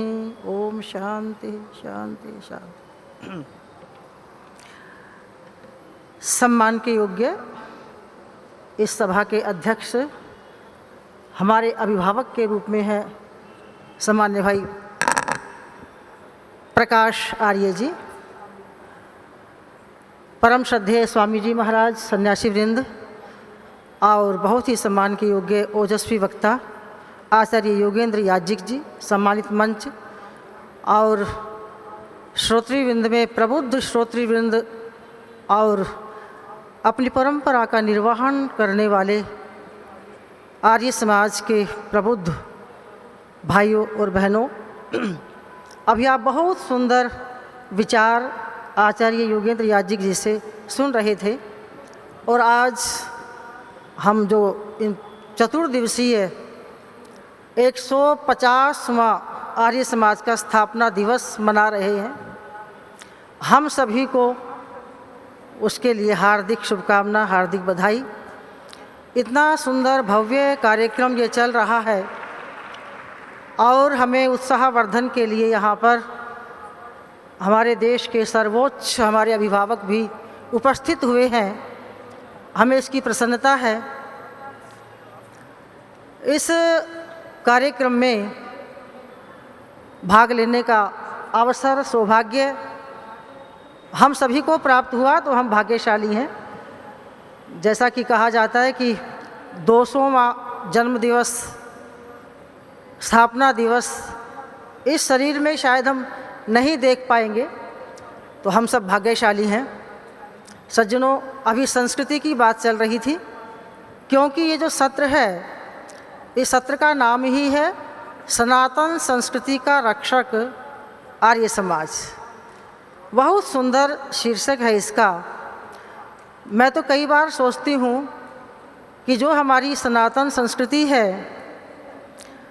और वैदिक संस्कृति दोनों पर्यायवाची हैं, क्योंकि जब से वेद हैं तब से हमारी ये संस्कृति है, क्योंकि इस संस्कृति को ही वैदिक संस्कृति कहते हैं। अभी सम्मान्य आचार्य जी ने बताया कि एक पुरातन होती है, एक नूतन होती है, एक सनातन होती है। मैं इतना और कहना चाहूँगी कि वास्तव में जब संस्कृति की परिभाषा हम करते हैं, एक संस्कृति होती है, एक विकृति होती है, सुकृति होती है, बहुत सारी कृति के साथ हम उपसर्ग लगा लेते हैं। इस संस्कृति शब्द में एक उपसर्ग उपसर्ग जो लगा हुआ है उसके साथ एक छोटा सा सकार लगा हुआ है, और वो सकार जो है जैसे आप सुनते हैं स और उसके बाद सकार और सुनते हैं, ये सकार अर्ध सकार, इसको आप छोटा मत मानिए। यदि हम इसको कहते कि समकृति, सम्यक कृति, तो सम्यक रचना बहुत सारे मनुष्य भी कर देते हैं, परंतु ये ईश्वर की कृति है, इसमें एक छोटा सा सकार लगा हुआ है। तो इसका अर्थ होगा, महर्षि पाणिनि का एक सूत्र है, संपरिभ्याम करोतौ भूषणे, अर्थात इस सकार का इतना बड़ा महत्व है कि जो भूषित है, अलंकृत है, सुंदर है, ऐसी रचना, और जो मनुष्य मानव जाति को भी सुंदर और सुभूषित कर देती है वो संस्कृति। तो इसमें सुट का जो आगम है वो अलंकृत अर्थ में है, सुंदर अर्थ में है। परमेश्वर की ये कृति सुंदर भी है, सुभूषित भी है और सम्यक भी है, उचित भी है। तो सत्यम शिवम सुंदरम का भाव इसमें आता है। ये है हमारी ऐसी वैदिक संस्कृति। अभी मैंने आपके सामने एक वेद मंत्र का पाठ किया है और इसमें यही बताया है कि अछिन्नस्य ते देव सोम, यहाँ पर सोम राजा को कहा है, हे राजन, हम सब प्रजावासी आपके लिए अछिन्नस्य सुवीर्यस्य रायस्पोषस्य दधितारय श्याम, अर्थात ऐसे धन संपदा को, ऐसे कर और टैक्स को देने वाले बने, आपके हम ऐसे नागरिक बने, वो टैक्स, वो कर ऐसा होना चाहिए कि जो कभी नष्ट ना हो, अछिन्न हो। और कैसा हो? विशेष बात यह है, सुवीर्यस्य, वो बल को बढ़ाने वाला हो, शक्ति को बढ़ाने वाला हो। अब कुछ टैक्स राजकोष में ऐसा भी आ रहा होगा जो प्रजा के स्वास्थ्य को नष्ट करने वाला होगा। जैसे आप देखते हैं कि जो मदिरा का जो व्यापार है, आप सोचिए कि जो मदिरा का व्यापार है उसके माध्यम से जो हमारे राजा के पास टैक्स जा रहा होगा, स्मोक का जो भी नशा करते हैं हमारे युवक, इन सब चीज़ों का जो व्यापार है, और झूठ बोल करके, चोरी करके और मिलावट करके जो हमारे राजा के पास कर और टैक्स जा रहा होगा, जो प्रजा का उत्पीड़न करके जो कर और टैक्स जा रहा होगा, कहते वो सुवीर्य से नहीं हो सकता, वो बल को बढ़ाने वाला नहीं हो सकता। हमारी संस्कृति की पहचान ये है कि हमारी संस्कृति के उपासक जो हैं, इस संस्कृति में रहने वाले जो नागरिक हैं, जो प्रजाजन हैं, वो वास्तव में इस संस्कृति से संस्कृत बने, सुंदर बने, सत्यम बने और शोभनम बने। शिव बने। तो इस प्रकार से हम देखते हैं कि यहाँ पर इस मंत्र में सुवीर्यस्य रायस्पोषस्य ददिता श्याम, बलशाली धन के हम देने वाले बने, ये कहा है। तो फिर क्या होगा? फिर वो संस्कृति प्रथमा संस्कृति होगी और विश्ववर्णीय संस्कृति होगी। हम अभिमान करते हैं अपनी संस्कृति पर, दूसरे देशों की संस्कृति को संस्कृति नहीं कहा जाता, कल्चर कहा जाता है। और हम अपने आर्य समाज पर भी स्वाभिमान करते हैं, महर्षि दयानंद पर हम स्वाभिमान करते हैं कि आपने उस संस्कृति को उस मर्यादा में स्थापित किया, उसको प्रसारित किया। मैं अभी विचार कर रही थी कि क्या आर्य समाज को छोड़ करके, आप बिल्कुल सच्चाई से विचार करिएगा कि आर्य समाज संस्था को छोड़ करके जो दूसरी संस्थाएं हैं, आप कुछ भी लीजिएगा, यदि अच्छी तरह से चिंतन करेंगे तो पता लगेगा वो सारी की सारी संस्थाएं, कोई बुरा मत मानिएगा, वो अपनी संस्कृति को विकृत करने में लगी हुई है। मैं अभी आगे प्रस्तुत करूंगी इस बात को कि सारा समाज, सारी दुनिया एक तरफ है, वो संस्कृति को दूषित करने में लगी हुई है। संस्कृति में इतना दूषण फैला दिया है। आर्य समाज क्या करता है? आर्य समाज के उपदेशकों को रिफॉर्मर कहा जाता है, अर्थात जो उपदेशक होते हैं, जन समाज को जागृत करते हैं। मैं विचार कर रही थी कि ये तो कहते ही हैं, अंग्रेजी में एक शब्द और आता है, आप सब जानते हैं, रिफाइन आता है, अर्थात शुद्ध करना। जहाँ पर कूड़े कचरे को शुद्ध किया जाता है, रिफाइन कहा जाता है। आर्य समाज के प्रचारक को रिफाइनर भी कह सकते हैं, महर्षि दयानंद को रिफाइनर कह सकते हैं। और उन्होंने जो आर्य समाज संस्था की स्थापना की है, ये शोधशाला है, ये रिफाइनरी है, जो ऐसे कूड़े कचरे को शुद्ध कर रही है, जो हमारी संस्कृति में 5000 वर्ष नहीं और भी पहले से ये कूड़ा कचरा ला करके डालना प्रारंभ कर दिया है। सज्जनों, इसका भी मैं वर्णन करूंगी, परंतु मैं आपके सामने ये बात अवश्य रखूंगी कि हमारी जो संस्कृति है, वो संस्कृति तो वास्तव में विश्ववारा संस्कृति है और दुखों के दावानल से कराहती हुई मनुष्य जाति के लिए ये संजीवनी बूटी भी तो है, और भोग वासना में जलती हुई मानवता के लिए ये शीतल लेप है। परंतु आज सारे संसार में जो हो रहा है, अरे युद्धों की विभीषिका से संत्रस्त उन सभ्यताओं के लिए जो हमारे देश में नहीं होती थी, ऐसी युद्धों की विभीषिका से संत्रस्त उन सभ्यताओं के लिए वसुधैव कुटुंबकम का भी तो ये संदेश है हमारी संस्कृति। और इस वसुधैव कुटुंबकम के संदेश को अभी पिछले दिनों में 2 वर्ष हो गए हैं, जब सारा देश यहाँ पर आया, संपूर्ण देश आए, बहुत सारे देश आए, और G20 का जो सम्मेलन हुआ था, वहाँ से वो अपनी यहाँ से लेकर गए हैं वन वर्ल्ड वन फैमिली के रूप में इस संस्कृति को लेकर के गए हैं।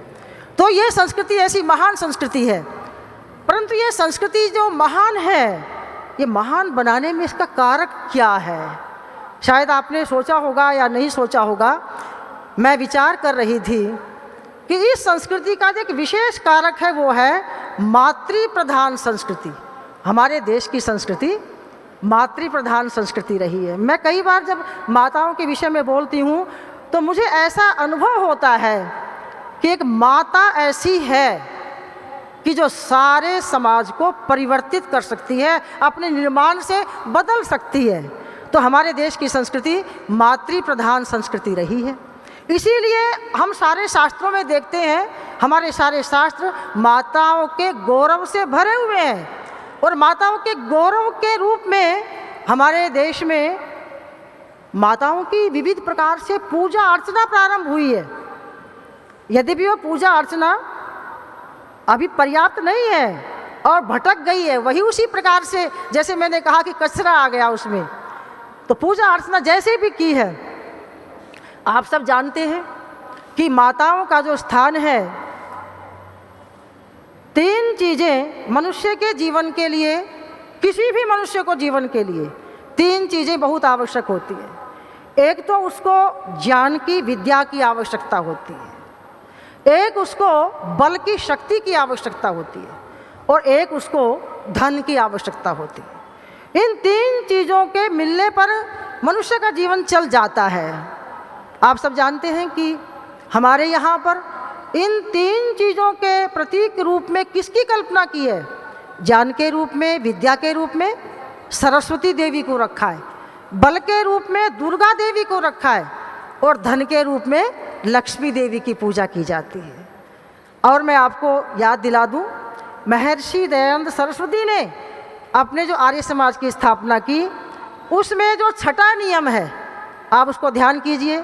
संसार का उपकार करना इस समाज का मुख्य उद्देश्य है, अर्थात शारीरिक, आत्मिक और सामाजिक उन्नति करना। उन्होंने भी तीन चीज़ों का वर्णन किया है। ये तीन चीज़ मिल जाए समाज में तो समाज भी और मनुष्य भी पूरा हो जाता है। इन तीन चीज़ों को हम इन तीन माताओं से जोड़ सकते हैं। शारीरिक उन्नति बल की देवी दुर्गा से पूरी हो जाती है।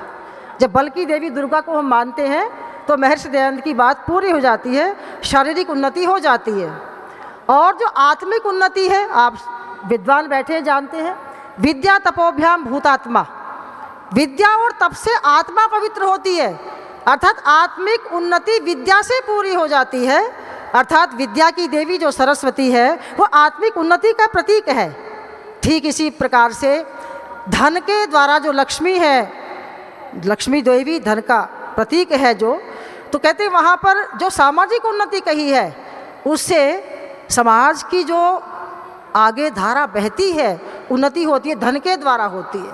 तो स्वामी जी इस बात को जानते थे और उन्होंने अच्छी प्रकार से इस चीज़ का वर्णन किया कि शारीरिक, आत्मिक और सामाजिक उन्नति, इधर विद्या और ज्ञान और धन, ये तीन चीज़ों से हमारी पूरी हो जाती है। महर्षि दयानंद अपनी माताओं के सच्चे उद्धारक थे। मैं उनको मातृ उद्धारक कहती हूँ, उसके आर्य समाज को भी मातृ उद्धारक कहती हूँ। अरे माताओं की छाया के नीचे ही ये सारा संसार पल रहा है। मैंने निरुक्त में पढ़ा, पुम नाम नरकम तस्मात् त्रायतेति पुत्र। पुत्र की परिभाषा क्या है? अर्थात जो अपने माता पिता को कष्ट से, परेशानी से, दुख से, क्लेशों से, संकट से, दुर्गति से बचा दे, उसको कहते हैं पुत्र। अर्थात यहाँ पर हम देख सकते हैं कि स्वामी दयानंद ने अपनी माताओं की सेवा की, उनको दुर्गति से, कष्टों से, क्लेशों से, विकृतियों से, कचरे से बचाया। और वो माताएं क्या थी? उन माताओं को आप सब जानते हैं। पहली माता जगदम्बा माता, ईश्वर माता, त्वम ही न पिता वसो त्वम माता शतक्रतो बभूवित। ईश्वर को संपूर्ण वेद में अनेक जगह माता कहा गया है। जो जितना बड़ा होता है उसके साथ उतना ही अन्याय होता है, उतनी ही विकृतियाँ होती, उतने कष्ट झेलने पड़ते हैं। सारे ब्रह्मांड के रचयिता के साथ सबसे बड़ा अन्याय हुआ, सबसे बड़ा कचरा पैदा वहाँ किया है। जो सबसे सर्वव्यापक था उसको एक देशी बना दिया, जो सर्वशक्तिमान था उसको अल्पशक्तिमान बना दिया, उसको शरीर के अंदर ला करके रख दिया। अर्थात परम पिता परमेश्वर को स्वामी दयानंद ने माँ मान करके सबसे पहले सत्यार्थ प्रकाश में 100 नाम जो दिए, तो वो ईश्वर के अंदर अर्थात जगदम्बा माँ के प्रति जो हमने अन्याय किया था, जो वहाँ पर कूड़ा करकट डाला था, कचरा भरा था, उसको सबसे पहले रिफाइन किया, सबसे पहले शुद्ध किया। कहते वो तो सच्चिदानंद है, तुम तो उसको बार बार बनाते हो, सत्य चित आनंद, वो तो पहले से ही विद्यमान है, वो तो स्वयंभू है, उसको कोई नहीं बना सकता, सारे ब्रह्मांड को वो बनाता है। और तुम हर वर्ष बनाते हो और हर वर्ष बिगाड़ते हो, क्या क्या करते हो नहीं पता। देवियों को पूजो, आर्य समाज मंदिर का विरोधी नहीं है, आर्य समाज मूर्ति का भी विरोधी नहीं है, परंतु वो किसकी मूर्ति बनानी है, कैसे उसकी पूजा करनी है, आर्य समाज इसको सिखाता है। स्वामी दयानंद ने कभी कोई मंदिर नहीं तोड़ा, मूर्तियाँ नहीं तोड़ी, उन्होंने सिखाया, उन्होंने सब बातों को माना। उस समय मुझे वो घटना याद आती है, अपने आर्य समाज के ग्रंथों में लिखी जाती है। कहते वो बताते थे कि मनुष्य को कैसे करना। एक बार एक व्यक्ति उनके पास आया, वो शिव का उपासक था, और उन्होंने आकर के कहा, स्वामी जी आप तो शिव को मानते नहीं हैं, हम शिव को मानते हैं। शिव तो कष्टों को हरने वाला, कल्याण करने वाला, मेरे सारे पाप कष्ट हरे जाएंगे। आप ध्यान से देखिए स्वामी जी तुरंत क्या कहते थे। उन्होंने कहा ठीक है तुम शिव को मानते हो, लेकिन मैं तुमसे ये पूछता हूँ कि तुम्हारे शिव कहाँ रहते हैं? मैंने तो सुना है कि कैलाश में रहते हैं। तो उसने कहा ठीक है, मैं भी मानता हूँ कि शिव कैलाश में रहते हैं। तो स्वामी जी ने तुरंत कहा, यदि शिव कैलाश में रहते हैं तो तुम मंदिर में उपासना करने जा रहे हो। कौन से शिव की उपासना मंदिर में तुम करने जा रहे हो? तुम्हारे शिव तो कैलाश में रहते हैं। तो स्वामी जी तुरंत ऐसी बातों का तुरंत समाधान किया करते थे। तो स्वामी जी ने ईश्वर संबंधी सारा कचरा निकाल करके बाहर रख दिया। अरे वो तो निराकार है, सर्वशक्तिमान है, न्यायकारी है, वो बंधन में कभी नहीं आता। तो ईश्वर के रूप को जो हमने बिगाड़ा, इसकी व्याख्या करने की अधिक आवश्यकता नहीं है। आप सब प्रबुद्ध जन यहाँ पर बैठे हैं, तो रिफाइन किया, ईश्वर माता का उद्धार किया। दूसरा जो हम देखते हैं वेद माता। वेद माता को आप जानते हैं ना, स्तुता मया वरदा वेद माता। तो वेद माता के प्रति अर्थात जो ईश्वर की कृति थी, रचना थी, अरे ईश्वर प्रारंभ से है, सृष्टि के आदि से है, तो वेद भी सृष्टि के आदि से है। वेदों के प्रति इतना अन्याय किया। मैं तो ये मानती हूँ कि सारे संसार में और भारत में भी यदि वेदों की शिक्षा पर ही केवल चला जाए तो सारा समाज बहुत उन्नति कर सकता है। आज ये विषय भी रखे जा रहे हैं कि ये भारत स्वर्णिम कैसे बने, भारत का स्वर्ण युग कैसे लौटे, हमारी पुरातन संस्कृति के माध्यम से स्वर्णिम काल बने, जब हमारा देश सोने की चिड़िया कहलाता था, जब हमारा देश विश्व गुरु कहलाता था। मैं आपसे पूछना चाहती हूँ, उस समय कौन सी अंग्रेजी पद्धति थी? उस समय कौन सी मैकाले की पद्धति थी? अर्थात एक मिनट, उस समय जो है हमारे वेद थे, दर्शन थे, उपनिषद थे, सारे यही तो पद्धति थी हमारी।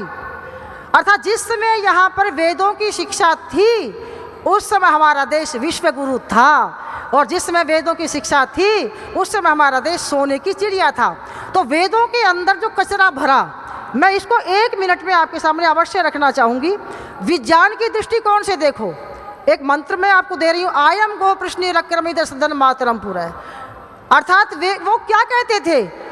वो कहते थे पृथ्वी घूमती ही नहीं है। इस मंत्र में विज्ञान के द्वारा उन्होंने समझाया पृथ्वी अपने जलों को लेकर के सूर्य का चक्कर लगाती है। उसमें स्वामी जी ने कहा, और लोगों ने इसका अर्थ बिल्कुल भिन्न कर दिया। परंतु एक मंत्र तो ऐसा है जिसके माध्यम से कहा जाता है, इस वेदों की अनर्गल व्याख्या करके उन लोगों ने क्या किया? कहते हैं वेदों को गडरियों के गीत कहला दिया। उस समय लोग वेदों को गडरिये के गीत कहते थे। मैं आपके सामने एक बहुत अच्छे रहस्य प्रस्तुत करना चाहूँगी। वो कौन सा मंत्र है जिसके माध्यम से वो लोग गडरियों के गीत कहते थे? वेद में एक मंत्र है, ऋग्वेद का मंत्र है, ओम अपश्यम गोपा मणिपद्य मान माचे पराचे पृथिवीश्चरंती स सदृची से विशुचिर वसान आवरिवर्ती भुवनेश्वंत। इस मंत्र का अर्थ बता करके मैं केवल ये बताना चाह रही हूँ कि वेदों को कैसे संशोधित किया, वेदों के कचरे को कैसे निकाला, कैसे रिफाइन किया। स्वामी जी की कितनी बड़ी दया थी। कहते ये मंत्र है अपश्यम, सब जानते हैं, मैंने देखा गोपा में गवाले को, गो कहते हैं गाय को, पा कहते हैं उसको चराने वाले को। अर्थात यदि हम मैक्स मूलर के अनुसार, सायन के अनुसार, उवट के अनुसार इसका भाष्य करेंगे तो इसका अर्थ होगा कि मैंने एक गवाले को देखा जो गाय चराते समय अनिपद्य मानव इधर उधर दौड़ता है। वो कभी कहीं जाता, कभी कहीं जाता है, से सदृची से विशुचिर वसान है, कभी वैसी दिशाओं में जाता है, कभी विपरीत दिशाओं में जाता है, और आवरिवर्ती भुवनेश्वंत है, सारे संसार में घूमता है। यहाँ पर वो गोपा का अर्थ गवाला ले रहे हैं, लेकिन स्वामी जी क्या कहते हैं? स्वामी जी को सुनिए। स्वामी जी कहते हैं एक सिद्ध महापुरुष साधना में बैठता और कहता है अपश्यम गोपाम, गो कहते हैं इंद्रियों को, इंद्रियों का जो स्वामी होता है वो होता है आत्मा। तो एक साधक साधना में बैठ करके कहता है अपश्यम गोपाम, मैंने अपने आत्मा के दर्शन कर लिए हैं जो इंद्रियों का चलाने वाला मेरा आत्मा है, इंद्रियों का राजा है। मैंने इंद्रियों के अपने आत्मा के दर्शन कर लिए हैं, जो अनिपद्य मानव निरंतर घूमता रहता, चक्कर लगाता, अर्थात कभी किसी योनि में जाता, कभी किसी योनि में जाता, सारे ब्रह्मांड में घूमता है। ऐसे मैंने आत्मा के दर्शन कर लिए हैं। तो इस प्रकार से स्वामी जी ने और आर्य समाज ने मिल करके इन सारे वेदों का संशोधन किया, जगदम्बा माता का संशोधन किया, गौ माता पर कितने कष्ट थे उसका संशोधन किया, नारी जो अपनी जननी माता है उसका संशोधन किया, और धरती माता, भारत माता, सारी माताओं पर ध्यान दे करके हमारे स्वामी जी ने आर्य समाज को रिफाइनर के रूप में प्रस्तुत किया। और हमने सारी अपनी संस्कृति का जो कचरा था वो बाहर निकाल दिया, और बाहर निकाल करके विशुद्ध संस्कृति को लाए। मैं आशा करती हूँ कि हमारे आर्यजन इसको आगे बढ़ाएंगे, आगे फैलाएंगे। मैं तो ये कहना चाहूँगी, भारत में यदि आर्य समाज न होता, न जाने क्या होता। सामाजिक राष्ट्रीय उन्नति जितनी दिखाई देती, सबके मूल में आर्य समाज की ध्वनि सुनाई देती। अरे देव दयानंद का प्रकाश यदि भारत में ना होता, न जाने क्या होता। धन्यवाद।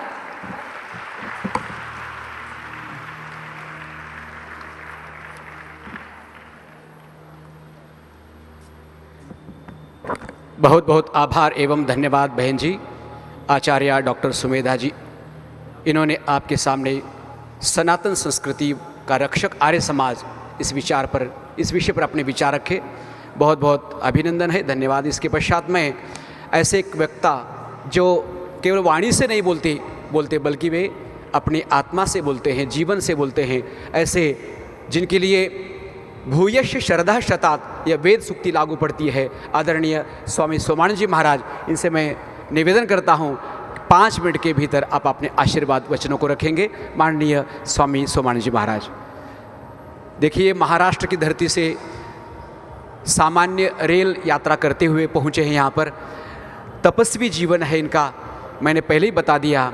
ऐसे व्यक्ति हमें मिलना बहुत मुश्किल होता है, सदैव समाज के परोपकार के कार्य में लगे रहते हैं। आदरणीय स्वामी सोमानंद जी महाराज का तालियों के गूंज के साथ हम सम्मान करेंगे, अभिनंदन करेंगे। मैं इनसे निवेदन करता हूं 5 मिनट के भीतर आशीर्वाद प्रदान करें।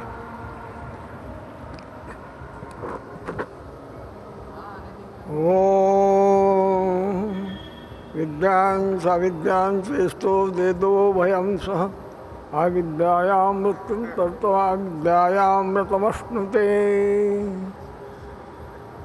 ये सम्मेलन का कार्यक्रम जितना यशस्वी करने में जिन जिन लोगों ने प्रयत्न किया, उन सबके धन्यवाद है, उन सबको हृदय से नमन करता हूँ। आज हमारी संस्कृति पीछे पीछे क्यों पड़ रही है, इसका कारण एक है कि हमारे जो माता पिता है, हमारे समाज के अंदर जो कुछ जानकार लोग हैं, वो अपने बच्चों को अंग्रेजी में सिखा रहे हैं बचपन से, तीसरे वर्ष से जिसको अंग्रेजी पढ़ाई जा रही है, वो अपने संस्कृति की क्या रक्षा करेगा। विचार करने की बात यह है कि हमें अगर इस संस्कृति को बढ़ाना है, इस वेद मंत्र से जब बोलते उन्होंने कि उनको विद्वान बनाना है, सुखी बनाना है, निरोगी बनाना है, देशभक्त बनाना है, मातृ पितृ सेवा करने वाला बनाना है, इनामदार बनाना है, कर्म करके देने वाला बनाना है, तो उसको वेद के अनुसार शिक्षण देने का जो आज्ञा स्वामी दयानंद सरस्वती ने दी है, उस आज्ञा का हमने भंग किया है। आज सारे लोग, बड़े बड़े जितने लोग हैं, वो सारे अपने बच्चों को ये अंग्रेजी में डाल रहे हैं कि जिन बच्चों को खाने को अन्न नहीं है, उन बच्चों को वेद पढ़ने को दे रहे हैं। दूसरी बात ये है कि ये शिक्षण पद्धति इतनी घातक है कि आने वाले संतान शैतान बन रही है, राक्षस बन रही है, और सामने वालों को कैसा नष्ट करना, इसीलिए ये नाना प्रकार के षड्यंत्र करती है, कपट करती है, छल करती है। तो ये शिक्षा को जब तक समाप्त नहीं करेंगे, तब तक हमारी ये वैदिक संस्कृति आगे आना बड़ा मुश्किल है। आज हम क्या कर रहे हैं? मौसी को दूध पिला रहे हैं और माता को प्यासी मार रहे हैं। ये हमारी मूर्खता जब तक मिटती नहीं, क्या पैसे के पीछे लगते हो? पैसा बुद्धि वालों को मिलता है ऐसा नहीं। आज हम देखते हैं कि जो कष्ट करता है उसको पैसा मिलता है, और एमए वाले और बड़े पदवीधर हाथ में खराटा लेकर के नौकरी ढूंढते हैं। ये ऐसी दलिंद्र शिक्षा हमारे बच्चों को देना बंद कर दो, वैदिक पद्धति से शिक्षण कर दो, ज़्यादा से ज़्यादा गुरुकुल खोल दो। बड़े बड़े पैसे वाले ने गुरुकुल के लिए पैसा देना है और अपने बच्चों को भेजना है, तो कुछ तो भी विजय होगा। तो कैसा विजय होता है? दरिद्र जिस बच्चे को खाने को नहीं है वो क्या करेगा? पीछे रहेगा। और जिनके पास पैसा है वो दे करके अपने बच्चों को बेईमान बनाएगा। तो इस दृष्टि से हमें सावध होना है और वेद मार्ग बनाने के लिए आर्य समाज में जुड़ना है, अपने विचारों को बदलना है, आने वाले संतानों को वैदिक पद्धति से संस्कार करना है, संस्कार पद्धति शुरू करना है। गर्भाधान से बच्चों के ऊपर संस्कार होते हैं। स्वामी दयानंद सरस्वती ने संस्कार विधि लिख करके समाज के ऊपर जो उपकार किए हैं उस उपकार का फेड करने के लिए हमें स्वयं को बदलना है। इति ओम शम। सबका धन्यवाद। हृदय से बहुत बहुत धन्यवाद है स्वामी जी महाराज। आपकी ओजस्वी आवाज़ हम सबको निश्चित रूप से अच्छे कामों के लिए, आर्य समाज के प्रचार प्रसार के लिए प्रेरणा देती रहेगी। ईश्वर आपको दीर्घायु प्रदान करें।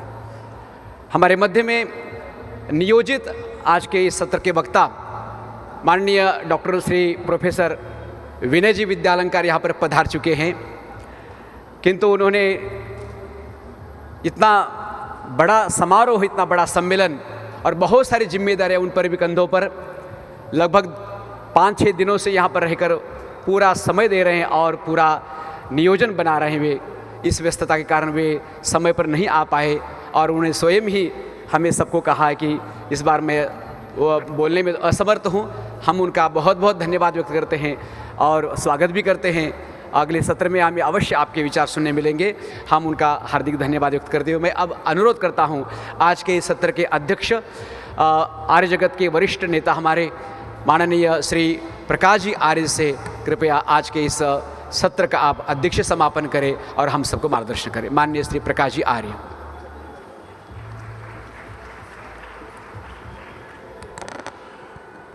ओम ओम इंद्रम वर्धन्तु अप्सुरः कृणवन्तो विश्वमार्यम् अपघ्नन्तो अरावणः।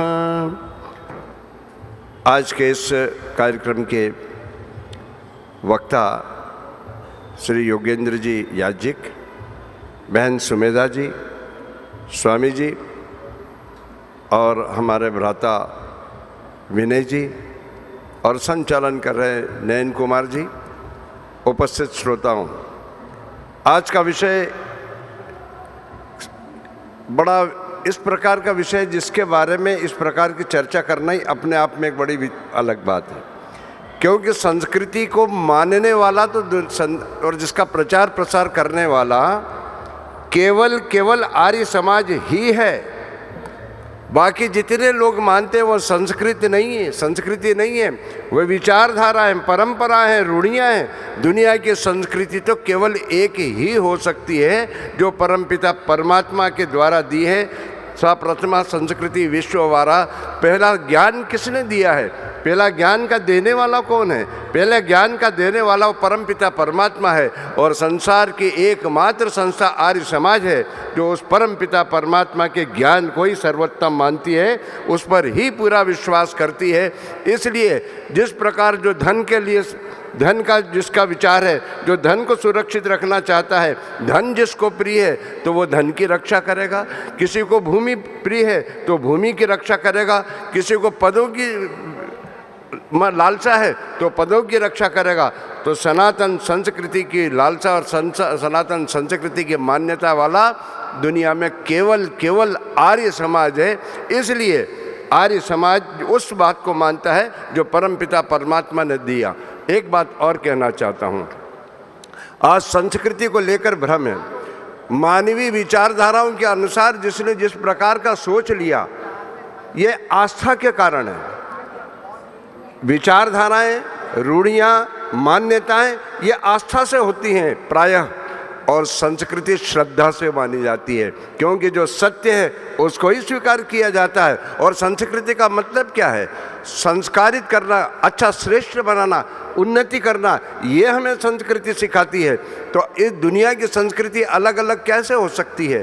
किसी की श्रेष्ठता का मापदंड और तरीका अलग अलग कैसे हो सकता है? इसलिए कहा कि दुनिया की संस्कृति तो एक है, विचारधाराएं, मान्यताएं, परंपराएं, रूढ़ियाँ ये सब अनेक हो सकती हैं। आर्य समाज उस परम पिता परमात्मा की जो ज्ञान था, जो उसके द्वारा दिया हुआ जो संस्कृति है, जो मानव के कल्याण के लिए है, जो मनुष्य को मनुष्य बनाने की एक प्रक्रिया है, उसको ही मानता है। इसलिए उसकी रक्षा करना, उसका आदर करना, उसके अनुसार जीवन को आत्मसात करना, ये तो आर्य समाज का ही कर्तव्य है। और आर्य समाज करता आ रहा है और आगे भी करेगा। जिस रोज आर्य समाज इससे हट जाएगा तो आर्य समाज का अस्तित्व भी समाप्त हो जाएगा। इसलिए ये तो बहुत बड़ी बात है कि आर्य समाज ही संस्कृति की रक्षा कर रहा है। बहन जी ने एक बात की कि लोग संस्कृति को विकृति में ले जा रहे हैं, जो जैसा होना चाहिए उसके विपरीत कर रहे हैं, और जो विपरीत कर रहे हैं उसको भी कहते हैं वो उनकी संस्कृति है। कह सकते हैं कि राक्षसों की संस्कृति अलग होती है, देवताओं की संस्कृति अलग होती है। आज के इस विषय पर बहुत ही सारगर्भित चर्चा सुनने को मिली। यद्यपि समय भी कम था और श्रोतागण आज दिन भर से किसी न किसी कार्य में व्यस्त थे, उपस्थिति कम होने से अधिक लोग इसका लाभ नहीं ले सके। लेकिन इस प्रकार की चर्चा हमारी संस्कृति की बातें हुई जिस प्रकार हो रही है, ये हमारे सिद्धांतों के प्रति हमें और परिपक्व बनाती हैं और उनके प्रति दृढ़ता प्रदान करती हैं। इस प्रकार के विचारों को सुनना चाहिए, समझना चाहिए। यही आर्य समाज और वैदिक विचारधारा के प्रचार प्रसार का एक बहुत महत्व है। आज आपने मुझे यहाँ आमंत्रित करके अध्यक्ष बनाया और इतने सुंदर विचार मैंने सुने, तो मैं श्रोताओं, वक्ताओं का और आप सबका बहुत बहुत आभार व्यक्त करता हूँ। ओम शांति।